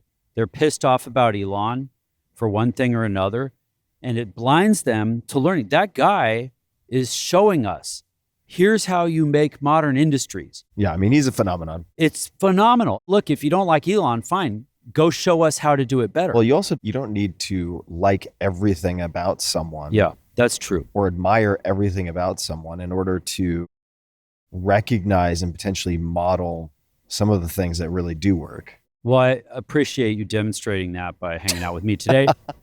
I mean, I think there was like this thing I learned I got a glimpse of this from this thing that like a bunch of music artists did called the One Campaign, like U2 was doing it. And the idea behind the One Campaign was because they wanted to solve malaria, they wanted to solve HIV, they wanted to go after some big global scale problems. And the reason it's called One is that they wanted to get all these constituencies from around the world to focus on this problem. And they only had to agree about this one thing. Mm-hmm. We only have to agree about this one thing, which is that we need to solve HIV. Yeah, we don't agree about all this other stuff. We don't even like the same music. We need the Republicans and the Democrats and the autocrats all together for this one thing. And that had a big impression on me because I think it is important. Like, we don't all agree about everything. I'm a cypherpunk. We don't agree about a lot of things, okay? That's okay. And most of my friends, I want them for what they're good for and what we can work on together. So yeah, I'm with you on that. And that's why I can work for people who, I mean, I probably don't agree with everything people I work with are about, but we need like 1,000 Elons. Maybe they don't all need X accounts, but we need 1,000 Elons and we need them to go after all these things. And that's how we're going to build the future.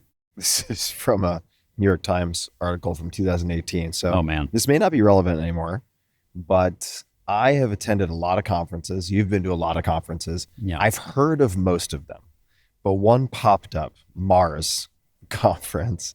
I don't even know if it still exists, but what was it like to attend that? Mars. And what is it? So that's just a small event. Jeff Bezos has that event annually. It's for machine learning, automation, robotics, and space. Jeff and Amazon organize it. It's a really delightful event because we bring in the world's experts in those four things. And we've been doing that for like a decade. Mm-hmm. And so it's a way to make a peer group out of people who often are siloed because they're researchers in a lab somewhere. They wouldn't necessarily party together otherwise. And so it's a very important thing. I'm oddly like probably the one person who's worked in all four of those things. Yeah. Everybody else is usually like a Nobel Prize winner in something, but it's otherwise like a normal conference. We come hang out together for a few days. Thankfully, Amazon or Jeff is paying for it, which is great. And we get to cross-pollinate these folks who really, often are peerless in a sense because they're world-class experts in their thing. You're surrounded by people who are smarter than you. We'll have, 5 or 10 Nobel Prize winners, and we don't even put them on stage. It's a rarefied group. And I'm convinced that these things are so important because people need a community. And we have a WhatsApp group where we sort of stay in touch with each other the rest of the year. And people are very supportive and helpful. Wherever you are, I mean, look, you don't need Mars, but you do need a community. And so one cool thing about Silicon Valley, if you're into, I guess, like right now, AI type stuff, you could definitely find a community there. The deep tech founders are having a harder time because there's no geographic center of gravity. So we're trying to, at least for our founders, help them get that going. But man, this is a good community matters. Good time to explain why the hell we're sitting where we're sitting. What is this location? Where are we? This place is so cool. So we are at the Newlab in the Brooklyn Navy Yard. And this is like nothing else even I know about. It's actually kind of like my lab, the Intellectual Ventures Lab. It's about the same size, maybe a little bigger. There's a machine shop here. There's labs of all different kinds. And it's an incubator for deep tech startups. They have like 100 of them. Beautiful space. It's a beautiful space. It's, I think, a kind of a public-private partnership with the city to build this thing. And they've been at this for like a decade. I've been friends with the founders for that whole time and just so impressed with what they've done. I actually don't have anything to do with it. I'm pimping Newlab because if you have a deep tech startup, these folks can help. And I think it would be great to attract more deep tech founders to these things because they built this one, and they built one in Detroit that's even bigger. Yeah. And it's so cool. And it's got space. So if you're trying to build something, go see Newlab. And I thought this would be a cool place to record the podcast because it's cool. And in New York, it's hard to find a cool space that's not tiny. This is anything but tiny. Yeah. And I was pulling up my phone because we haven't spent much time together. And I'm pulling up to this location that I have no familiarity with. And so I just want to read our text exchange for a second. Pulling up now, enter through building 77. I'm like, where the hell is building 77? Okay, you drop a pin. Apparently the main gate is under construction. I'm like, okay. And so I walk over, and then you're like, walk all the way through that building. There's a turnstile with a guard, but he is easy to psyop. Then go out and left. And I'm like, building 5, psyop completed, and I'm out and walking left. We're going to come back to the psyop. But then you say the big building straight ahead is your target. Get to that and then go left. No number on it. Entrance is at the far corner of the building. And then I said, am I being set up for a podcast kidnapping? Very elegant. I'm like, where the hell am I going? And he said, I'll come out and meet you at the black van. And there was actually a black van. And I'm like, wow. Is this now just you know why Elon Lee and I are friends.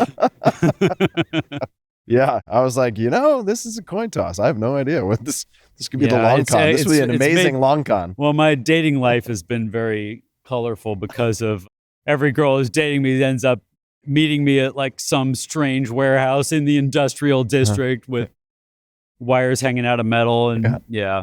I remember ages ago when it first came out, someone recommended that I read Kevin Mitnick's The Art of Deception. Yeah. Which you made a face. I did? Shit. Sorry. Yeah. Well, okay. Tell me what that's about. Well, look, I mean, Kevin's a delightful human, you could say.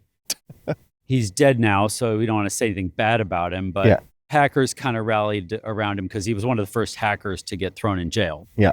But most hackers, like, I don't know, if you're elite, Kevin is kind of a joke because he was a good social engineer. Well, that's why I bring it up, because you mentioned PSYOP, and as far as I could tell, 90% of the book was social engineering. Yeah, that's his thing. Right. And it's worth learning. I mean, that's a totally great thing. It's different than hacking. Okay. But PSYOP, was that a joke, or is that something? I had gone through building 77 and I'm like, hey, going to Newlab, and he just waved me through. So that's what I'm like, I think this will be an easy challenge for you. Yeah, got it.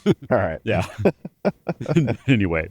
I want to ask you a bit more about China. So I lived in China for a period of time. I went to 2 universities there, studied Chinese, the whole 9 yards. Yeah. Spend about, oddly enough, right now, 20% of my time probably speaking Chinese, resurrecting my Chinese right now. Wow. And that's actually an exaggeration, but it's like 10 to 20% probably. And I have been so simultaneously impressed and terrified by China on so many different levels. You and me both. And there was a book Tyler Cowen recommended. Great, amazing guy. Everybody should check out. There's a book called Breakneck, and I haven't yet read it, but one of my employees is reading it and recommended it. He said it's an amazing page turner, really well researched. And the reason I mention it is that in that book, they describe some of the differences in government planning and efficiency based on the fact that a lot of leaders in the US have backgrounds as attorneys, whereas a lot of leaders in China have backgrounds as engineers. And I have been chewing on that. I just learned about this yesterday, but I'm wondering what impresses you about China, because they really seem to have their act together. The homogeneity, relatively speaking, of the country helps. Yeah. The speed with which the CCP can execute top down helps tremendously. Yeah. But anything else come to mind? Yeah. So look, I could learn a lot about China from you. I've been there some, but probably not as much. I don't speak the language. My way of learning was to start sleeping with a Chinese woman. So I've been doing that for 5 years. Sounds more fun than memorizing characters, frankly. It's helped a ton. I really opened up my eyes to China. So yeah, my fiance is Chinese, but been in America long enough that she'll put up with me. And I think the insight from that book, I haven't read Breakneck yet. It's a relatively new book. I am also just kind of a spectator on what's happening in China. But you have a unique multidisciplinary technical lens that includes what deep tech. I can tell you, I think there's a couple of major factors, and the insight about the preponderance of lawyers, I think, is huge and really important. So I'm excited about reading that book. The reason we invented LLMs is to put lawyers out of business so we can fix this country. And I think that's going to work. So if you are a parent right now, don't send your kid to school to become a lawyer, because we're going to replace all the lawyers with AI. I think where this goes, I'm optimistic. And I know I'm taking an aside here, but I'm only half joking about that. Now, I use LLMs on a weekly basis for legal first passes already. For lawsuits, good. No, not for all my lawsuits. No. Well, I'll give you an example. I mean, this will be no surprise to you, but with just off-the-shelf, basic ChatGPT or fill in the blank for your favorite LLM, I was selling a property in rural New York, and it was taking kind of forever to get done. There were a lot of arcane local laws and so on. And I wanted to protect the land from overdevelopment. So I wanted to create deed restrictions. I wanted to create deed restrictions, which are very tricky, make the sale complicated because it's encumbered in a way, the resale value is reduced, blah, blah, blah, blah, blah. But I just threw in like, this county, this is what I'm trying to do. This is the contract that I need to add to. Wow. Like, draft me some basic language. And it drafted the language, explained exactly why it drafted that way. When it was eventually reviewed by a lawyer to do the finishing touches on it, maybe 2 or 3 words were changed. Yeah. And then it was copy and pasted right in. That's a great example of what's happening. Obviously, a lot less lawyers were needed to get that job done. Yep. When Congress passes a bill, no congressman has ever read it. Yep. Collectively, all the congressmen have not read it. And so what the future we're getting to here is one where, if you're running a business, we build a computational model of your business now, not an LLM, but still an AI, where you can run simulations of your business and you can figure out how to optimize your business. That's all happening right now. If you're in business and not doing this, be terrified, because by next year, your competitors will be doing this. So I take heart, because what I think is it means 100 years from now, governments will do that too.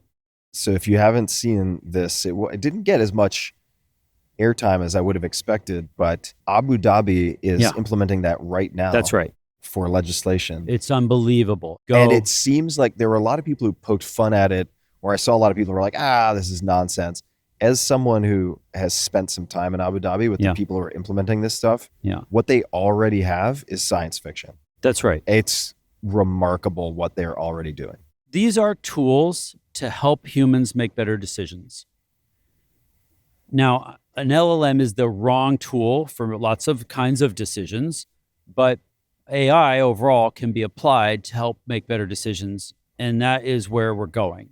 And so when governments figure this out, and it's great to see that some of these countries are leading the charge, when you see a country like the UAE and you see what good leadership can do, it's kind of embarrassing. Democracy needs a little maintenance work. And I'm hoping that this class of tools is going to help us level up and fulfill our potential. So that is where that goes.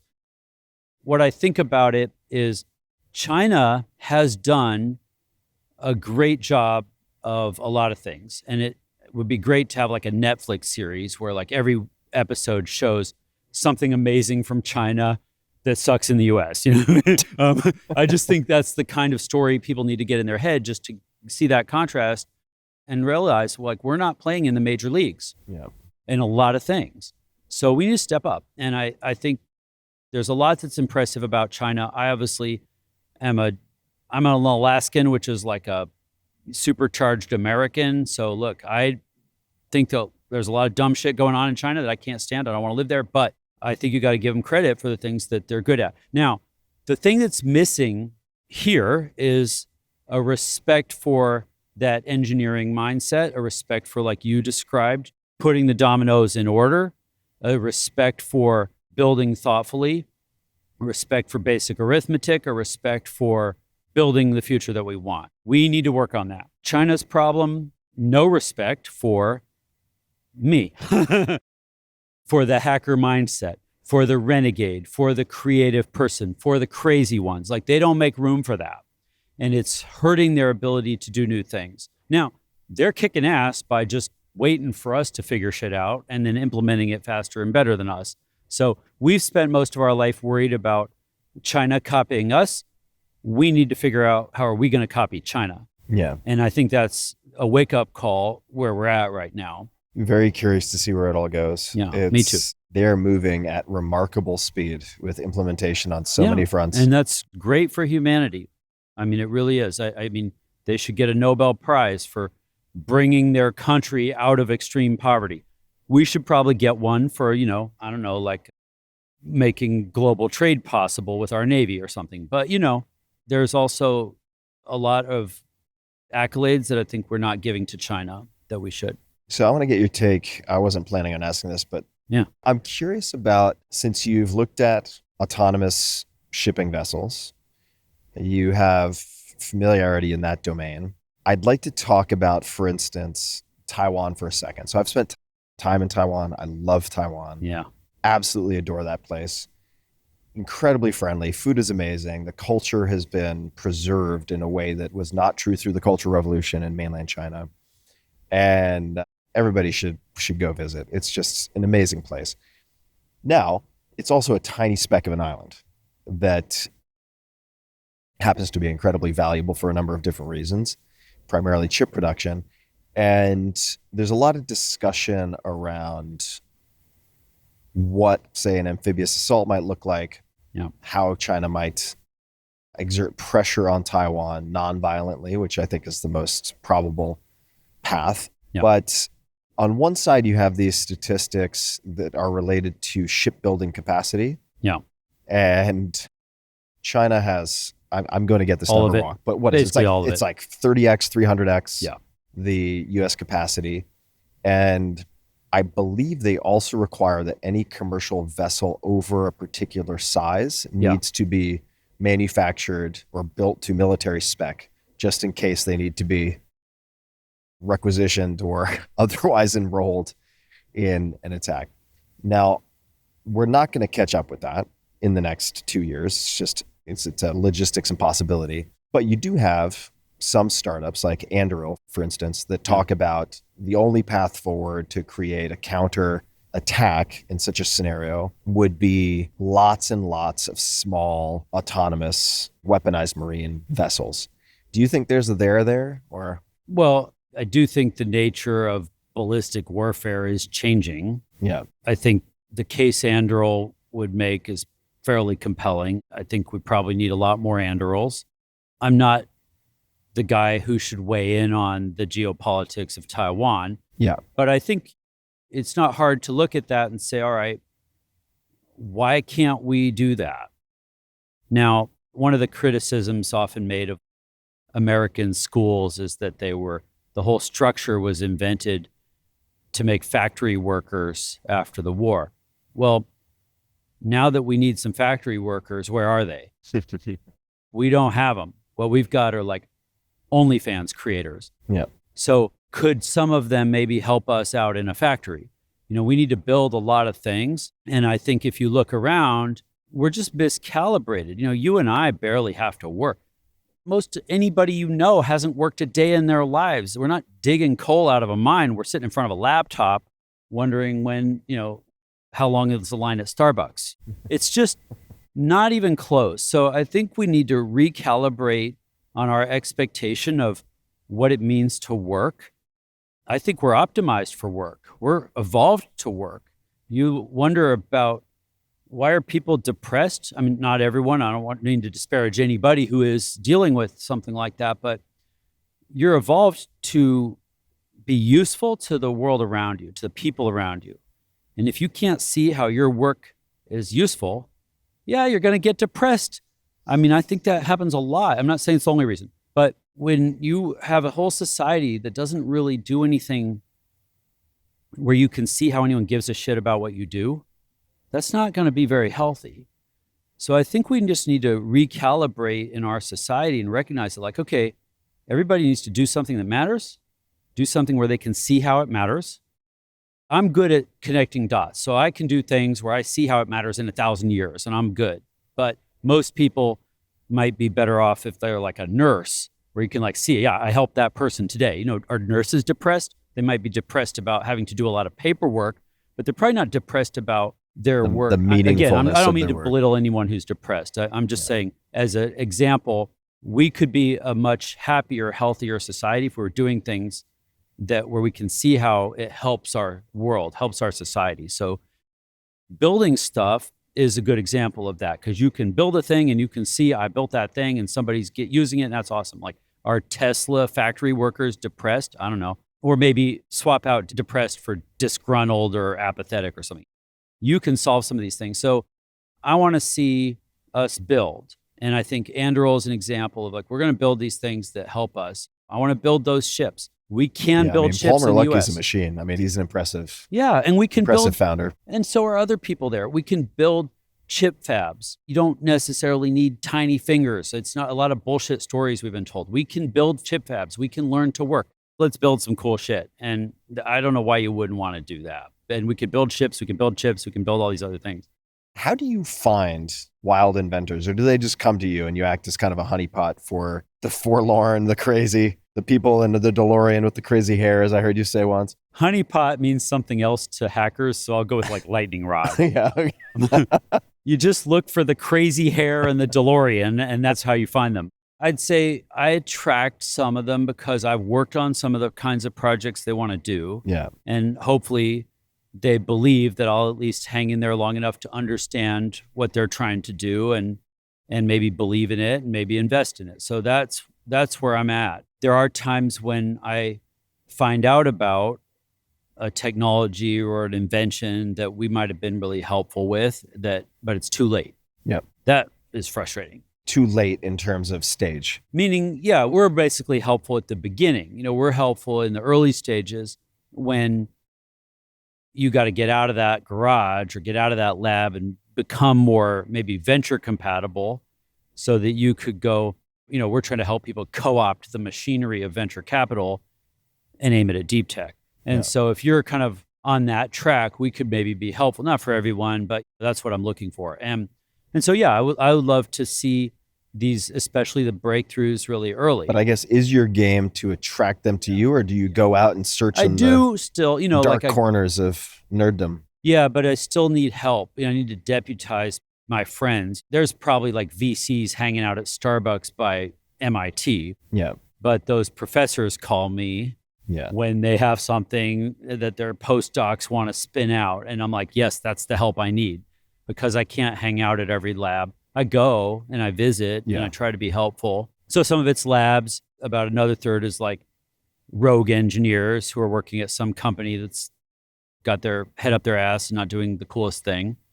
So I like that. And then my favorite third is like the crazy hackers who are in a basement. You just can't find them. They're not going to TED or whatever. Rodney Mullen wasn't going to TED when he was a teenager? Yeah, Rodney's not going to TED. That's right.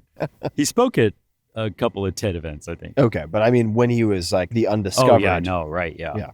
Where does salsa enter the picture? Oh, my God. Because it seems to be important to you. Well, it is important to me, actually. So I remember the tango thing that you did. Yeah. That I read about. And you and I have a radically different relationship to dance. I can't do things that are choreographed. I can't memorize things. I can't focus on like a structured plan for learning something like you do.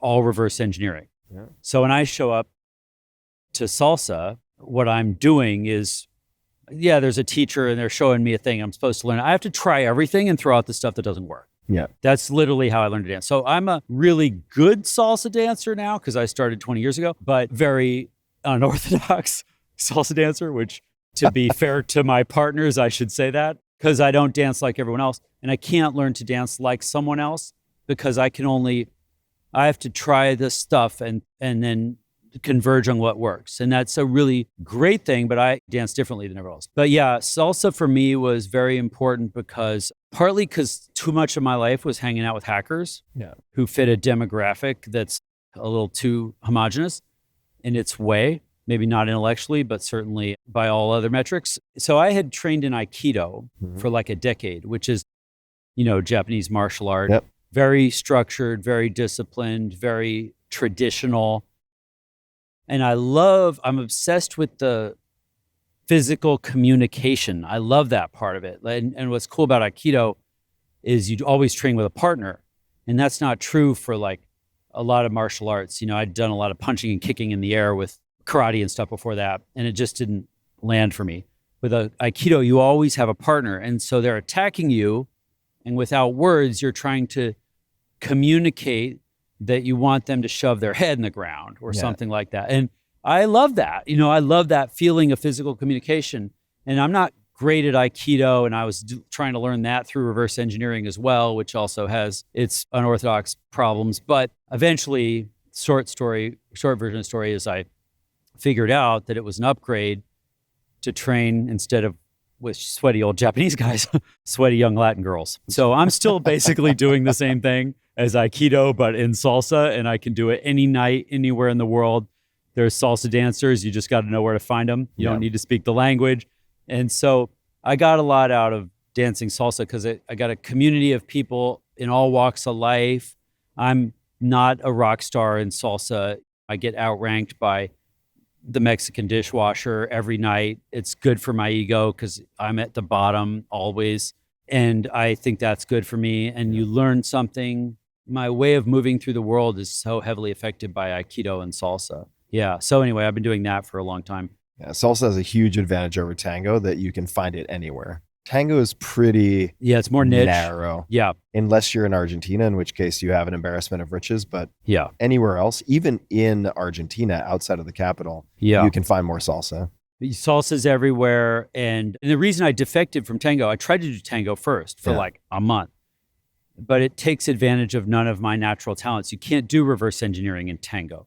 It's too structured and disciplined and minute. And in salsa, you can just wiggle your way through it. So to actually implement the trial and error of trying everything and throwing out what doesn't work for you, how do you even figure out the menu of options that you need to run through from A to Z? Well, again, you're going back to the Tim Ferriss learning style. I'm not trying to codify the menu.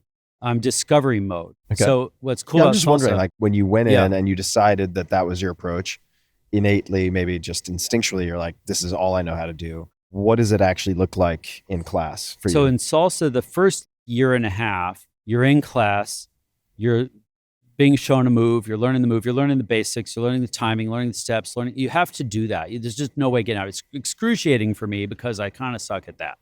But the day I got through that, and what that meant for me was like the day I could get out of anything I could get myself into. Because in salsa, you're like turning a girl into a pretzel and then untying her at like 180 miles an hour. Yeah. Once I realized, okay, I know how to get out of every possible thing that I can get into. Every failure mode I know how to get out of. Then I became dangerous because then I could just play. And in salsa, you get a different partner for every song. Yeah. So you go out at night, you dance with a different girl every night, and it's a different track, it's a different girl, it's a different, and you're just making it up. Yeah. And you're leading. So I could just play and try things and see what works. So I have like this vocabulary of like bizarre salsa moves that I can do with a partner who's never learned those moves because I'm leading her through it. And I know I can feel it all. So that's what happened to me. And that's pretty heterodox, but that's what I meant. We may have more overlap than you realize. Yeah. Just in the sense that I had, when I first got to Argentina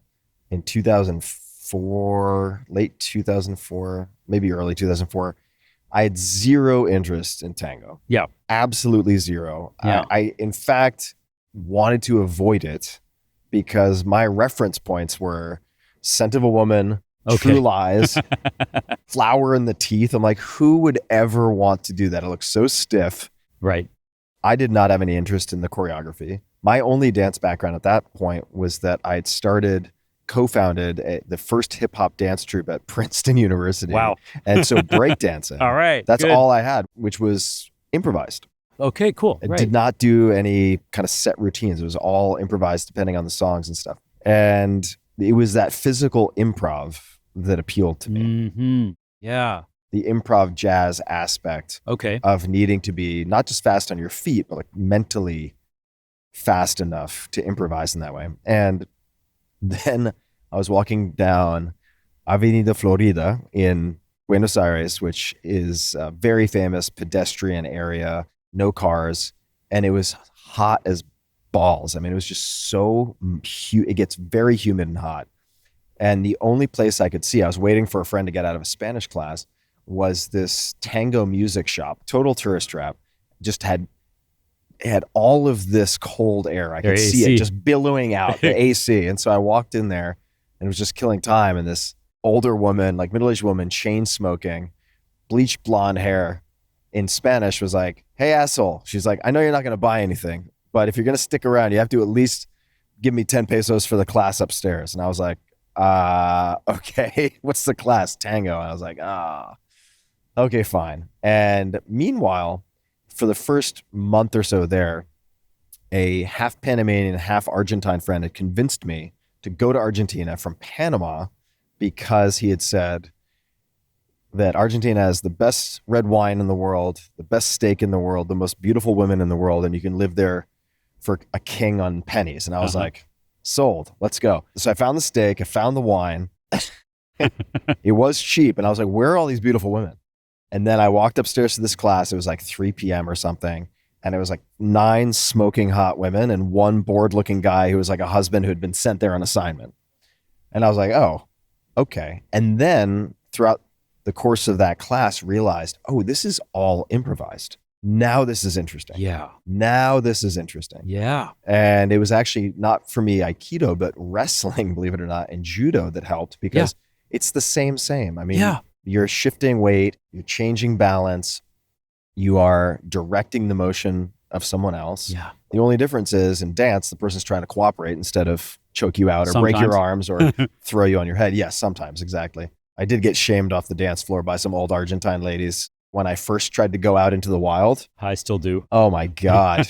It's such a good story. It's a good, very humbling experience. For me, it was exact same thing because I went to this Argentine steakhouse and there was these pros direct from Argentina that danced between the tables and up on the bar. And I saw he's leading her. Yeah. But the communication was so subtle. I realized that's what Aikido-ka are trying to do. Yeah.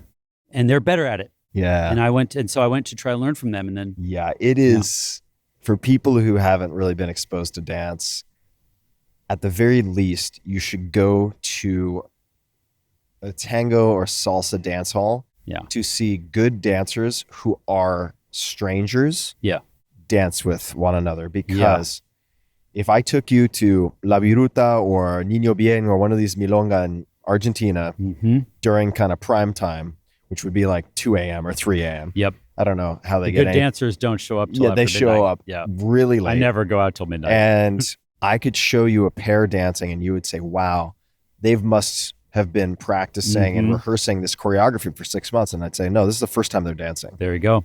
It's so unbelievable. And I don't know if this is true. It's such a different type of dance. It may be very different, but the best female dancers, or a lot of the best female dancers in Argentina, will dance with their eyes closed. Yeah, I can do that. I'll do that to salsa dancers. Salsa is super fast. Yeah, but salsa's a lot. Well, tango can get fast, but salsa is like dependably fast. Yeah, very fast music. The steps are fast, and there's a lot of spinning and shit. And so I'll close the partner's eyes because I can lead her. And she doesn't need her eyes because I'm leading everything. I'm tracking every moving object in the room. I'm putting her feet where they go. Yeah. And so you can sometimes, especially for some dancer, especially if they're uptight, because a lot of salsa dancers will train for the stage. Yeah. So they'll train choreography and all this crap. And I'm trying to get them out of that mindset. So I'll get her eyes closed and I can and you won't know. Yeah. She can spin with her eyes closed. And I remember also one of the aspects of my tango immersion, because I went 110%. I just fully committed. I was doing 3 to 6 hours a day. Yeah. And my feet ended up so bruised because the shoes are these really thin shoes. They're basically suede slippers. Yeah. It was a lot of fun to dissect that and explore and try everything.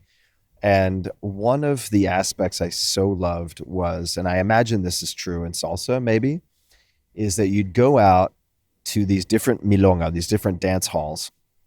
Everyone had its own personality, right? Yeah, there'd be one, I remember, La Viruta. I think it's in the basement of like the Armenian consulate. Yep. Filled with smoke, which I can actually tolerate in that environment. Everyone's sweating. Yeah. And it's got kind of an illegal speakeasy type of feel. Yep. Definitely a fire hazard. Totally. And then there's another one, Sunderland, which was basically in a high school gymnasium on a basketball court, just blindingly bright lights. Okay. And a totally different crowd.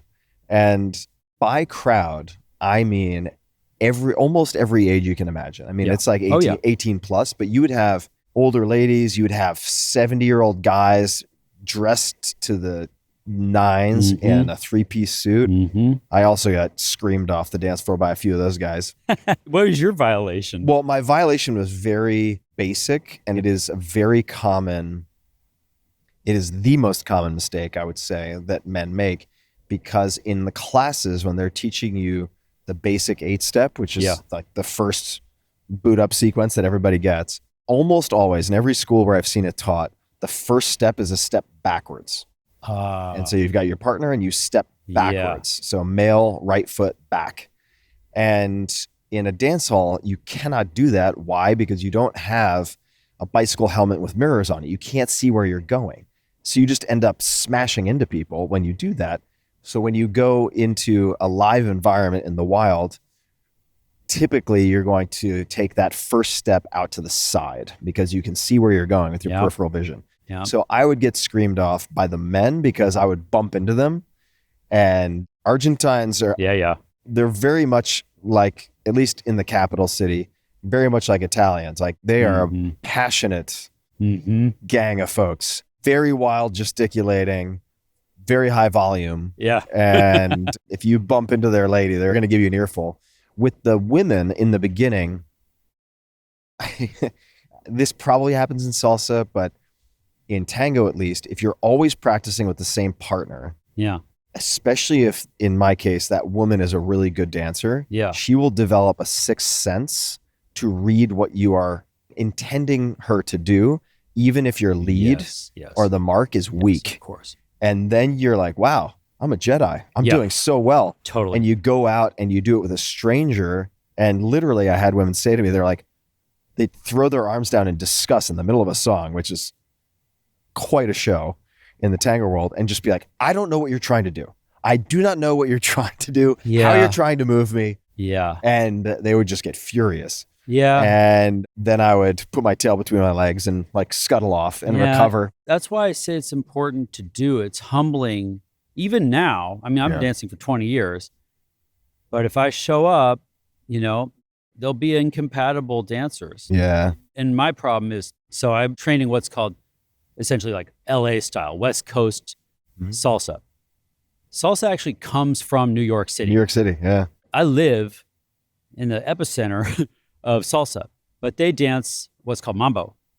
And they can see me coming from miles away. I'm like an invasive species. They're like, oh my God, what is this trash? You know, so I'm having a hard time. I have to now reorient, and it's just a minor change in how you do the timing. And it's actually super cool, but man, I just, you know, I have to somehow whitewash myself of this, the filth from the West Coast salsa scene. The tango world also has its factions, since every subculture needs its infighting. Yeah, exactly. So there's definitely a fair amount of that. I brought up the older guys, like the 70-year-old guys, in part because I remember going to these dance halls, and, you know, I'm a healthy red-blooded male, and I'm looking for the most attractive women to dance with, which was not worth it in the beginning because I was just going to make an ass of myself. Yep. But of course you're looking around and taking a gander, and more often than not, they would be dancing with the old guys. Oh yeah. And the reason for that is that you get these young bucks who are 30 or whatever, professional stage dancers. They want to show off every tool in the toolkit. Right. And it ends up just being a melee. Yeah. It's like they're a weed whacker, and it's not fun for these women necessarily to dance with them if they're just trying to showcase everything they know. Whereas the older guys, they can't do that physically. They also have a very clean classical style, and they listen to the music. Yes, the musicality. The musicality, exactly. Is what matters. Yeah. And same in salsa and, you know, its derivatives. Yeah. Yeah. So now, 20 years in, right, you started salsa, it seems, in part to get away from like the homogeneity of the hacker world, but you're still doing it. Yeah. What do you get out of it? I do it less. I want to. COVID kind of damaged the salsa scene. It's mostly back, but I don't have a salsa community anymore. Yeah. And the problem with that is it takes me a while to sort of brainwash my partners into doing the thing I want to do. You got to find a certain special kind of partner that can hang in there for that. What I do, because I travel so much and I dance salsa everywhere I go, it's kind of like the first conversation when you meet somebody. It's like, what do you do? Where do you work? Where'd you grow up? And it's just, I have that conversation, the dance version of that conversation over and over again. It's not very rewarding. I need a pretty rarefied partner now. And if you learn to dance, you should get good as slowly as possible. And I did do that. And I was able to have fun for a long time. But now it's really hard for me to have fun unless I have a pretty rarefied partner that will put up with my flavor of bullshit. Yeah. So it's a evolution. Yeah. Pablos, we've covered a lot of ground. We could, of course, cover a million other things I get it. for another 5 hours. But is there anything that we haven't touched on that you would like to bring up? Oh, wow. Anything at all? I have a few closing questions as well, but I'm just wondering if anything comes to mind. I guess the thing I maybe alluded to but didn't articulate very well is that you could see how I kind of, in my career, I got the software out of my system young because I got early start. And then maybe by 2001 or something, I was able to sort of say, okay, did all this stuff with computers, but maybe I could go beyond that and bring other technologies to life. And when I look at Silicon Valley, I see a lot of people who might want to do that. They got to do the software stuff. They're maybe 10 or 20 years into their career now. And so maybe we can win some of them over and help us come bring these other technologies to life. Like I described, I think the opportunities are bigger. The impact is bigger. And why would you want to do that? Well, I think there's a meaning in it. There's an opportunity here to see technology as a force for good to make the world better. We build this toolkit that we're going to use to build the future. And you get to add something to that toolkit. So yeah, I just think, if you put that framework to use, you could kind of get a sense of like where technology can go and get a lot more excited about it. It's really sad for me to see people that are pissed off about technology in general, or even pissed off about their phones or whatever. I'm like, yeah, okay, well, what are you using it for? Are you just doom scrolling? Because we could do a lot better than that. And so if I had a chance to like try and share something, it would be that like there's a lot left to do. That is a military helicopter that just flew over us. Oh yeah, you're trained in military helicopters. Great, we can rewind. Yeah, no, I'm good. I just wanted to say this is a lively environment. I like it. Yeah. Those people, let's say there are at least a handful listening who resonate with what you just said. Yeah. What should they do? Should they fill out a form on your website? Should they check out anything online related to you? Send you an email? I mean, what would you want those people to do? Yeah, careful what I ask for. I would be careful with the email, but... Yeah, I don't know. I mean, look, I try to read every email I can't reply to all of them. So I don't know the right answer. With or without me, I think these are important things to do. We can take on some fraction of things and help out a little bit. I think that what I'm trying to do is convince not just those founders, but also those investors. Like, hey, you could steer what you're doing to bigger opportunities. Look at deep tech. Like, you don't have to be a physicist to do it. You could find some important things and some really, really lucrative things to invest in deep tech, and you won't be competing with all the other usual suspects. So I've made that shift largely in my own investing in the last 5 years. Oh yeah. I know we can cut this out, but you're an investor in Holobiome. Yeah. Yeah, that's one that we did. Super awesome. Cool. Holobiome is amazing. It is. I mean, I think that's going to be such, hopefully, fingers crossed. Yeah. We can talk about it. A service to humanity. I mean, building a proper library. Yes. Is step number one, right? It's like, yeah, sure, you can create probiotics with 6 widely available commercial strains, but ultimately you have thousands. Yeah, what people don't realize is that, well, just to make it clear to the audience, when you eat food, you're not feeding yourself. You're feeding 1,000 different microbes in your gut. Yeah. And then what they spit out feeds you. Yeah. So there's this layer of indirection that we have no measurement for, Mine's different than yours. Yep. Everybody's different. We're tuned for different things. And we don't even have a way of understanding that. And so that's microbiome. We're going to learn about it. Every one of those microbes is probably a few PhDs that need to get done. But holobiome is crafting the machinery to do that, the mechanism to do that. And it's exciting because they're figuring out cool stuff already. It's a super cool company. Yeah, I've been getting very involved with, aquaculture and algae feed additives for cows to reduce methane production, and which is frankly very far outside of my comfort zone. Like I hope to have a positive return on investment. Yeah. But I tend to get myself sometimes into trouble. For instance, I invested in a company that was developing inhalable insulin. So insulin that you could effectively use an inhaler for. And the tech was super solid, but due to a bunch of regulatory issues and other factors that I have much less familiarity with, puzzles that I'm not accustomed to solving for, I end up with a lot of zeros when I stray outside of stuff that I can directly promote to my audience, right? Because I can increase the value of equity at a company very clearly for if a it's certain an thing. Uber or a Blue Bottle Coffee or fill in the blank. That makes a lot of sense. Nonetheless, I have been, as an intrepid deep tech investor, because a lot of it just seems more meaningful if it works. Right. So the trick there, I'm sure you know by now, what like most investors would do is get a portfolio, try to get a big enough portfolio to offset those failures with hits. And that's a shots on goal game. That's why we do so many. That's why we focus on being the first check. We're doing pre-seed stuff, actual tech, but we'll do hundreds of these things, you know, and we're going to hope to get a couple hits. Over the course of a single 10-year fund? In one fund, we'll do about 60. So we'll do another fund and we'll do another 60 in the future. But we'll do multiple funds. But most VCs would kind of like graduate from pre-seed to seed to Series A. We don't do that. We just stay super early. Lots and lots of pre-seed. So if you could only place one bet in Fusion, where would you place it? Oh boy, don't get me started. Okay, I'm started. Yeah. Okay, Fusion. Or would your answer be 0? It's not 0. So here's the thing. So fusion, as you know, fission is like rattle these molecules and get them to break apart and get a bunch of energy out. That's fission. Fusion is push these molecules together and get them to become one. Yeah.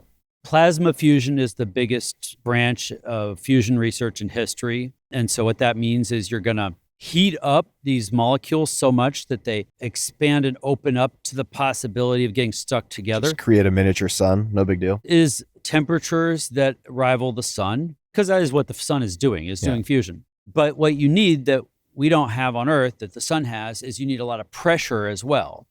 Now, the pressure you could get if you could make a vessel that would hold the plasma, but the plasma is so hot it'd melt anything on Earth. So the way we do it now, the best idea so far has been what's called magnetic confinement. You create a giant supermagnet and use the magnetic field to push the plasma together, and it's far enough away that it won't melt, using the force to do it. So that's a super cool idea, but it has been very difficult to make it work. And scientifically, we didn't even really know if it would work. And that's why people make fun of fusion all the time and say that it's 20 years away and always will be. That changed.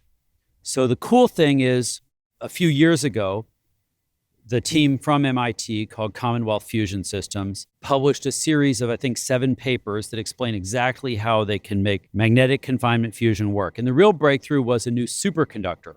It's a superconductor that allows them to make the world's most powerful magnet, which they've done. And it's awesome, crazy cool magnet. But now they got that working. We're out of the science risk window into the technical risk window, which means can they engineer a fusion reactor? So I'd say Commonwealth is probably the most well-funded, most advanced plasma fusion reactor company. They're building what's called a tokamak, which is like the giant donut-shaped thing you see pictures of. And I wish them a lot of luck, but they have extreme engineering problems. Like it is really hard to build that thing. And once they get it built, then they're going to need tritium, and there's about enough tritium on Earth left to make it go one time. And the only way to make more tritium is, you guessed it, in a fusion reactor where they've got to get like 99% efficiency on getting the tritium out. And we don't know if that's going to be possible. So there's like just a zillion of these really hard engineering problem. So anyway, that's Can't a just source the tritium from gun sites? You can source it from the moon. Okay. So there are people who want to go to the moon and grab tritium and bring it back. The stuff in gun sites there's very little of it left. There's tritium paint and in your old Swiss watches and things. And that's why they glow. You need tritium. But anyway, the point of all this is to say, in the best case scenario, fusion is very difficult.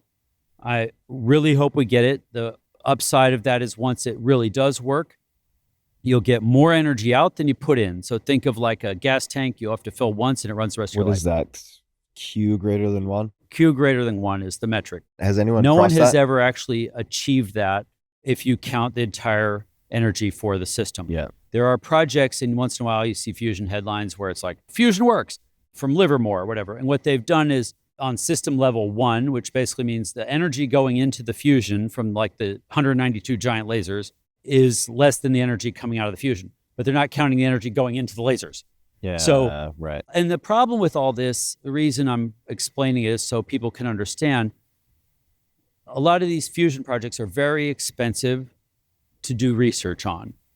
They've figured out that it's hard to get that money from academic research financing. They're trying to co-opt venture capital to do it. So I think a lot of these teams are overstating what they can do, how fast they can do it, because they're trying to attract that capital. And I think they're being a little disingenuous about it. I'm not going to name names. And the problem with that is it poisons the well for the people who do have something that could work. So you got to be very careful about whether you think it's going to map to that 10-year venture time horizon. I have seen a lot of the fusion companies. I haven't evaluated all of them. I've not invested in any of the plasma fusion companies. I will tell you, because I am a crazy venture capitalist who invests in wild ideas, I did invest in one, and it's called nano confinement fusion. So these guys have figured out a very simple way to cause fusion by putting deuterium together with carbon nanotubes that cause a fusion. And if it works, it'll be fucking amazing. There's work to do to prove it. Got it working in the lab, but they're working on advancing that now. NASA has done the same kind of fusion using metal lattices. So this is a very fringe area in fusion. Probably any physicist you know will tell you that Pablos is full of shit, which is fine. But that's the kind of wild ideas that we think are worth pursuing if we can. And so there's a important inflection point there where we were able to see this works in the lab. Can we commercialize it? Well, also, as long as you are not completely insane and you have some degree of technical due diligence, given the way you're investing, right? If you were investing at Series D, no, I can't do that. Then it would be a very dangerous game indeed. But if your maximum loss is a check, which doesn't need to be exorbitant in size, at the pre-seed, that's your maximum downside risk. That's right. Then it's like, okay. Yeah, so I'm along for that ride. I'm going to get it wrong sometimes. But if that works, the upside is fucking utopia. So we're gonna do a few of those, and we have a few.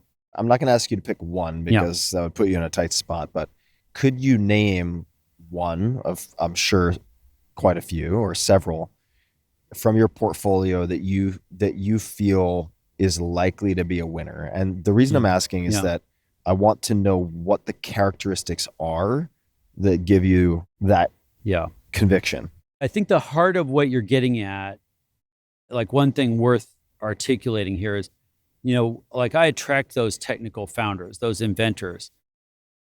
A lot of the time I can't invest. Yeah. And the reason is I love the technology, but there's no entrepreneur. Yeah. There's no commercial animal. There's nobody who can sell some shit. And a lot of times the homework I have to give them is go find a frat buddy or a cousin or a roommate or somebody who can sell something. Because you need that to build a business. And I can only take a few bets where I don't see that, hoping that it's going to come later. It's interesting because you have the opposite problem of a lot of venture capitalists. That's right, I do. Right? And I know you're that. not looking for technical co-founders. Every other VC will tell you, we back the best founders. Yeah. That's their mantra. And I get it. And increasingly, I'm sympathetic. I have backed founders because I love the tech, but they just, they spent their career on the tech. They're only making a business because it's the next logical step. I mean, the other issue is that if you have someone who's very technical, let's say that they happen to be a unicorn and they're also really good at business. If they try to spearhead both sides of that coin, they're going to burn out. Totally. I think we have a fucked up mythology in Silicon Valley. We imagine this amazing, smart person who invented something and then became a patent lawyer and patented it, wrote the code to launch the first version, and then hired the genius team and then chose an HR policy and took the company public. Like, that is not actually what's going on. It's always teams. And we might have the quarterback out in front that is the focal point that the whole world looks at and says, oh, that's the founder and that's the one that you see on YouTube. But that is a person who is doing an important job of being the human face for a company, but there's a team behind them. Yeah. And so as a founder, I think you got to find the people who are good at the things you suck at. My founders often suck at marketing. They suck at business development. They suck at the kinds of things and that's okay. You can suck at that. I don't need you to be good at that.